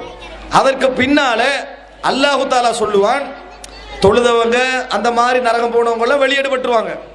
மறுபடி அல்லாஹ் தஆலா சொல்வான், எவரது உள்ளத்தில் அணு அளவுக்கு ஈமான் இருந்ததோ அவர்களையும் வெளியே எடுங்கள். தொழுதவங்கள வெளியே வந்தாச்சா இல்லையா? தொழுது நரகம் போனவங்கலாம் வேற வேற பாவங்களால. இப்ப அடுத்தவங்க யாரு? நிச்சயமாக தொழாதவர்கள் தான் அதுல என்ன செய்வார்கள்? இருப்பார்கள். அவர்களே வெளியே எடுங்கன்னுவாங்க, அவர்களே வெளியே எடுத்துருவாங்க. எல்லாம் முடிந்த பின்னால அல்லாஹ் ரப்புல் ஆலமீன் சொல்லுவான், ஷஃபாஅத்தில் அம்பியா வ ஷஃபாஅல் முஃமினூன் வ ஷஃபாஅத்தில் மலாயிகா வ பக்கியர் ரஹ்மான். நபிமார்கள், முஃமின்கள், மலக்குமார்கள் எல்லோரும் ஷஃபாஅத் செய்தார்கள், அல்லாஹ் மட்டும் எஞ்சி இருக்கிறான், நான் மட்டும் எஞ்சி இருக்கிறேன். ஃபகபல கபலத்தன் அவ் கபலத்தைன். இது இப்னு மஸ்ஊத் ரலியல்லாஹு அன்ஹு அறிவிப்பு. ஒரு பிடி அல்லது இரண்டு பிடி அல்லாஹ் நரகத்துல பிடிப்பான். பிடித்த அல்லாஹ்வுடைய பிடி நமது பிடி வேற. அல்லாஹ்வுடைய பிடி நீதியாக இருக்கும், நமது பிடி அம்பிட்டதெல்லாம் உள்ளுக்கு வந்துரும். விளங்கிட்டா?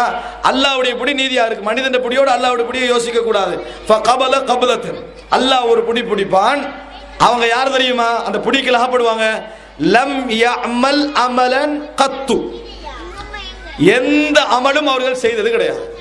முஸ்னத் அஹமதுல மேலதிகமா வருது, இல்ல தௌஹீத, அல்லாஹ்வை வணங்கியதை, அல்லாஹ்வை மாத்திரம் வணங்குவேன் என்ற கலிமாவை தவிர, லா இலாஹ இல்லல்லாஹ் முஹம்மதுர் ரசூலுல்லாஹ் என்ற தௌஹீதை தவிர, லம் யஅமல் அமலன் கத்து, எப்பொழுதும் ஒரு அமலை அவர்கள் என்னது செய்தது கிடையாது அப்படின்னு வருது. அப்ப என்ன அந்த செய்தி சொல்லுது எங்களுக்கு?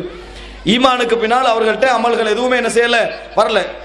இந்த பெரிய பெரிய அமல்கள் எதுவும் என்ன செய்யல, வரல. ஈமான் அவர்களுக்கு பூர்த்தியாகவில்லை. அப்படிப்பட்டவர்களையும் அல்லாஹு தஆலா ஹயாத் என்ற தண்ணீரில் போட்டு சொர்க்கத்துக்கு அனுப்புவான். இது சஹீஹ் முஸ்லிம்ல வரக்கூடிய செய்தி. புகாரியில் ஒரு பகுதி வருதுன்னு நினைக்கிறேன், அல்லாஹு அலம். இல்ல தௌஹீத் என்ற வார்த்தை முஸ்னத் அஹமதுல வருது. அதனால தொழாதவர்கள் ஒரு குஃப்ருக்கு நெருக்கமான ஒரு பாவம் செய்கிறார்கள், மிகப்பெரிய பாவம் செய்தார்கள், சந்தேகம் கிடையாது. சில பொழுதுகளில் தொழக சொல்லி சொல்லி சொல்லியும் அவர்கள் தொழாது விட்டால் இதயத்தில் முத்திரை குத்தப்பட்டு காவிர்களாக மாறவும் என்னது வாய்ப்பு இருக்கிறது. ஆனால் தொழுகை விடுதல் குப்ரா இல்லையான்னு கேட்டால் இந்த ஹதீஸ் என்ன சொல்லுது? இல்லை என்றுதான் சொல்லுகிறது. அடுத்ததாக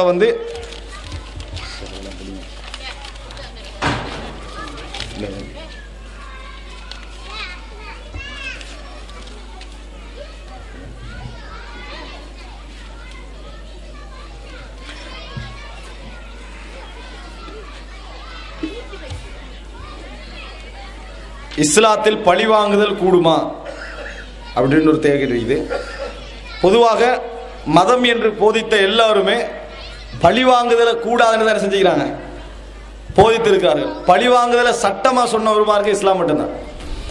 பழி வாங்குதலை சட்டமாக சொன்ன ஒரு மார்க்கம் இஸ்லாம் மட்டும்தான். வலது கண்ணத்துக்கு அடித்தா என்ன செய்யணும், இடது கண்ணத்துக்கு கொடுக்க சொன்னா அப்படி ஒரு செய்தி நம்ம கேட்கிறோம் கிறிஸ்தவ நண்பர்களிடத்திலிருந்து. அதே போல எல்லா உயிர்களோடும் அன்பு, என்ன செஞ்சாலும் அநியாயம் எதை செஞ்சாலும் அன்பு என்ற பகுதியால தான் உலகத்தை என்ன செய்யலாம், திருத்தலாம் என்ற தத்துவங்களை கேட்கிறோம். இஸ்லாம் அதை என்ன செய்யல, ஏற்றுக்கொள்ளல. அன்பாலையும் திருத்தலாம், மன்னிப்பாலையும் திருத்தலாம், இறையச்சத்தை ஊட்டியும் திருத்தலாம். சிலவங்களுக்கு எதுவுமே சரி வராது, சட்டத்தால மட்டும்தான் என்ன செய்யலாம், திருத்தலாம் என்ற ஒரு பகுதியும் இருக்கும். அது நல்ல மக்களுக்கு பாதுகாப்பா அந்த சட்டம் என்ன செய்திருக்கிறது, ஏற்படுத்தப்பட்டிருக்கிறது. அதனால பழிவாங்குதல் அல் கிசாஸ் விளங்கிட்டா, இஸ்லாத்துடைய அடிப்படைகள்ல உண்டு, இஸ்லாம் அங்கீகரித்த ஒரு முறைகள்ல உண்டு பழிவாங்குதல். ஆனால் எதற்காக யார் பழி வாங்கலாம் என்றது ஒரு பெரிய பகுதி, குற்றவியல் சட்டத்தோட சம்பந்தப்பட்டது. கண்டாக்களெல்லாம் பழி வாங்க ஆரம்பிச்சுட்டா உலகத்தில் என்ன செய்யும், வேறு வேறு விதமான விளைவுகள் என்ன செய்யும், ஏற்படும். ஒரு அரசாங்கம் தான் குற்றவியல் ரீதியாக பழி வாங்கணும். பொதுவான பழி வாங்குதல் என்று சொல்லிருக்கு எது, எனக்கு அவன் ஏசிட்டா அவனுக்கு ரெண்டுலோடு நான் பழி வாங்கி தான் ஆகுவேன் சொல்லி. இந்த பழி வாங்குதல் என்னது, பேச்சுவார்த்தைகளோடு சம்பந்தப்பட்ட விஷயங்கள். அது அந்தந்த பிரச்சனைகளை சொல்லி கேட்டால் தான் என்ன செய்யும், இதுல எது கூடும் எது கூடாது என்றது விளங்கும். ஆனா இஸ்லாம் பொதுவாகவே அநியாயம் இழைக்கப்பட்டவனுக்கு ஒரு விஷயத்தை அனுமதிச்சிருக்கு. எது, அவன் வாயால மோசமான வார்த்தையெல்லாம் வருமே, எனக்கு இப்படி செஞ்சிட்டானே என்று சொல்லி அவைகளை அல்லாஹ் மன்னித்து விடுகிறான். எனக்கு ஒத்த அநியாயம் இழைச்சிட்டான், எனது வாழ்க்கை, எனது மானம், எனது சொத்து எதுலையோ அவன் அநியாயம் இழைத்து விட்டான், என்னால தாங்க முடியவில்லை, அவனுக்காக நான் வாயை திறந்து என்ன செய்கிறேன், கண்ட மாதிரி ஏசுகிறேன். அது பிழையாக இருந்தாலும் கூட அல்லாஹ் என்ன செய்கிறான், அந்த அநியாயத்தின் காரணமாக அந்த வார்த்தையை என்ன செய்கிறான், அல்லாஹ் மன்னிக்கிறான் செய்தியை பார்க்கிறோம். சட்ட ரீதியாக பழிவாங்கல் என்பது ஒரு ஆட்சியாளருக்கு மாத்திரம் உரிய ஒரு விஷயம்.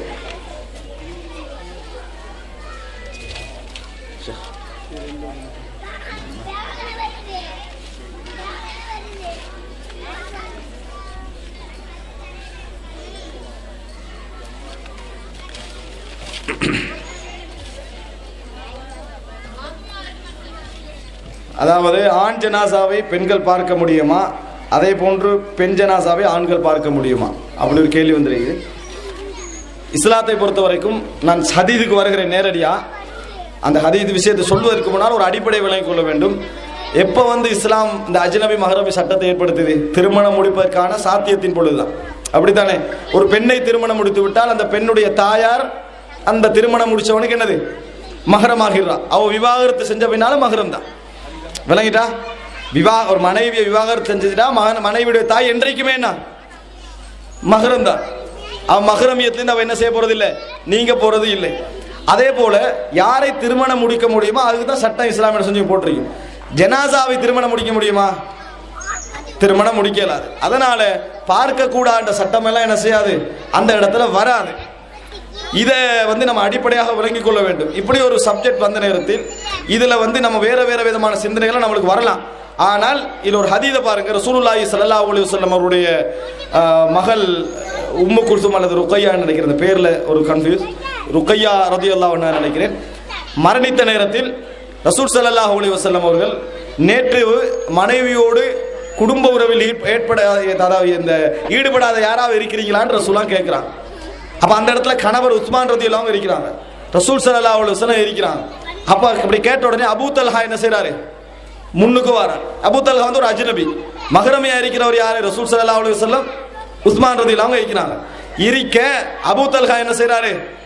அப்ப ரசூல் ஸல்லல்லாஹு அலைஹி வஸல்லம் ரசூலுல்லாஹ் சொல்றாங்க மகளை வாங்கி அடக்குங்கன்றாங்க. மகளை கையில் எடுக்கிறாங்க அபூ தல்ஹா. அஜ்னபியா இல்லையா? விளையாடானே கையில எடுத்து கபருக்குள்ள இறங்கி அடக்கினார்கள் என்ற செய்தி சஹீஹ் முஸ்லிம்ல வருது. அப்ப அந்த செய்தி எங்களுக்கு என்ன சொல்லுது? ஜனாசாவுக்கு பின்னால நம்ம ஒரு சர்வசாதாரணமான நிலையில என்னது இந்த அதாவது பார்ப்பதோ தேவை ஏற்பட்டால் அடக்குவதோ தடை இல்லை. அதுக்காக ஒரு எல்லையா குளிப்பாட்டு அப்படியெல்லாம் இல்லை. அதாவது ஒரு பெண்ணை குளிப்பாட்டுவதாக இருந்தா கூட தந்தைக்கு குளிப்பாட்டக்கூடாது. தந்தை என்ன செய்யக்கூடாது? மகளை குளிப்பாட்டக்கூடாது, தம்பி குளிப்பாட்டக்கூடாது, நானா குளிப்பாட்டக்கூடாது, கணவன் தான் குளிப்பாட்டலாம். ஆண் தான் என்ன செய்யலாம்? குளிப்பாட்டலாம். இதுல ஆண்ல யார் குளிப்பாட்டலாம்? கணவன் மட்டும்தான் என்ன செய்யலாம்? குளிப்பாட்டலாம். மஹ்ரமி எல்லாருமே என்ன செய்யலாது? பார்க்கலாம். அதனால் பார்க்கலாம் என்ற சட்டத்தை நீங்க எடுத்துக்கொண்டீங்க என்று சொன்னால் அந்த ஒரு ஜனாசாவை கையில் வாங்கி அடக்குவதற்கு ரசூலுல்லாஹ் அனுமதிச்சாங்க. கையில எடுத்தார்கள், அடக்கினார்கள் என்ற செய்தி என்ன செய்தி? சஹீஹ் முஸ்லிம்ல வரக்கூடிய செய்தி. ஆனால் அதுல எந்த விதமான தவறும் என்ன கிடையாது என்பதை நாங்கள் புரிந்து கொள்ள வேண்டும். அவசியம் ஏற்பட்டால் மாத்திரம் ஜனாசாவை பார்க்கணும் என்று அவசியம் ஏற்பட்டால் மாத்திரம். ஆனா இதுல ஒரு அற்புதம் என்ன தெரியுமா? அந்த மௌத்தாகிறவரை வாழ்ற டைம்ல நல்லா பார்த்திருப்பாங்க, சாதாரணமா பழகிருப்பாங்க, போயிருப்பாங்க, பேசியிருப்பாங்க, உறவுக்காரன்ற மாதிரி பழகிப்பாங்க. ஜனாசா பார்க்கப்படான்னு வரமாட்டாங்க. விளங்கிட்டா? ஜனாசாவை என்ன செய்யக்கூடாது? பார்க்கப்படான்னு வரக்கூடாது. சர்வசாதாரணமான தேவைக்காக ஒரு மனிதரை பார்த்துட்டு வரோம் தானே, பிள்ளை இல்லை. அதையே நம்ம ஜனாசால என்ன செய்யறோம் இல்லை, முகத்தை மூடியும் பார்க்கிறோம் இல்லை. இதுல கபர்ல அடக்கக்கூட ஒரு விதத்தை நடப்பாங்க. என்ன, பெண்களா இருந்தா மேலால ஒரு புடவை, பச்சை புடவை பார்க்க கூடாதா, அதுக்குள்ள உள்ளவங்க கீழே உள்ளவங்க தான் என்ன செய்வாங்க, அடக்குவங்க, மேலால இவங்க பார்க்க கூடாதான்னு சொல்லி அப்படி ஒரு சப்ஜெக்ட் செய்வாங்க. இதெல்லாம் மார்க்கத்தில் இல்லாத விஷயங்கள்.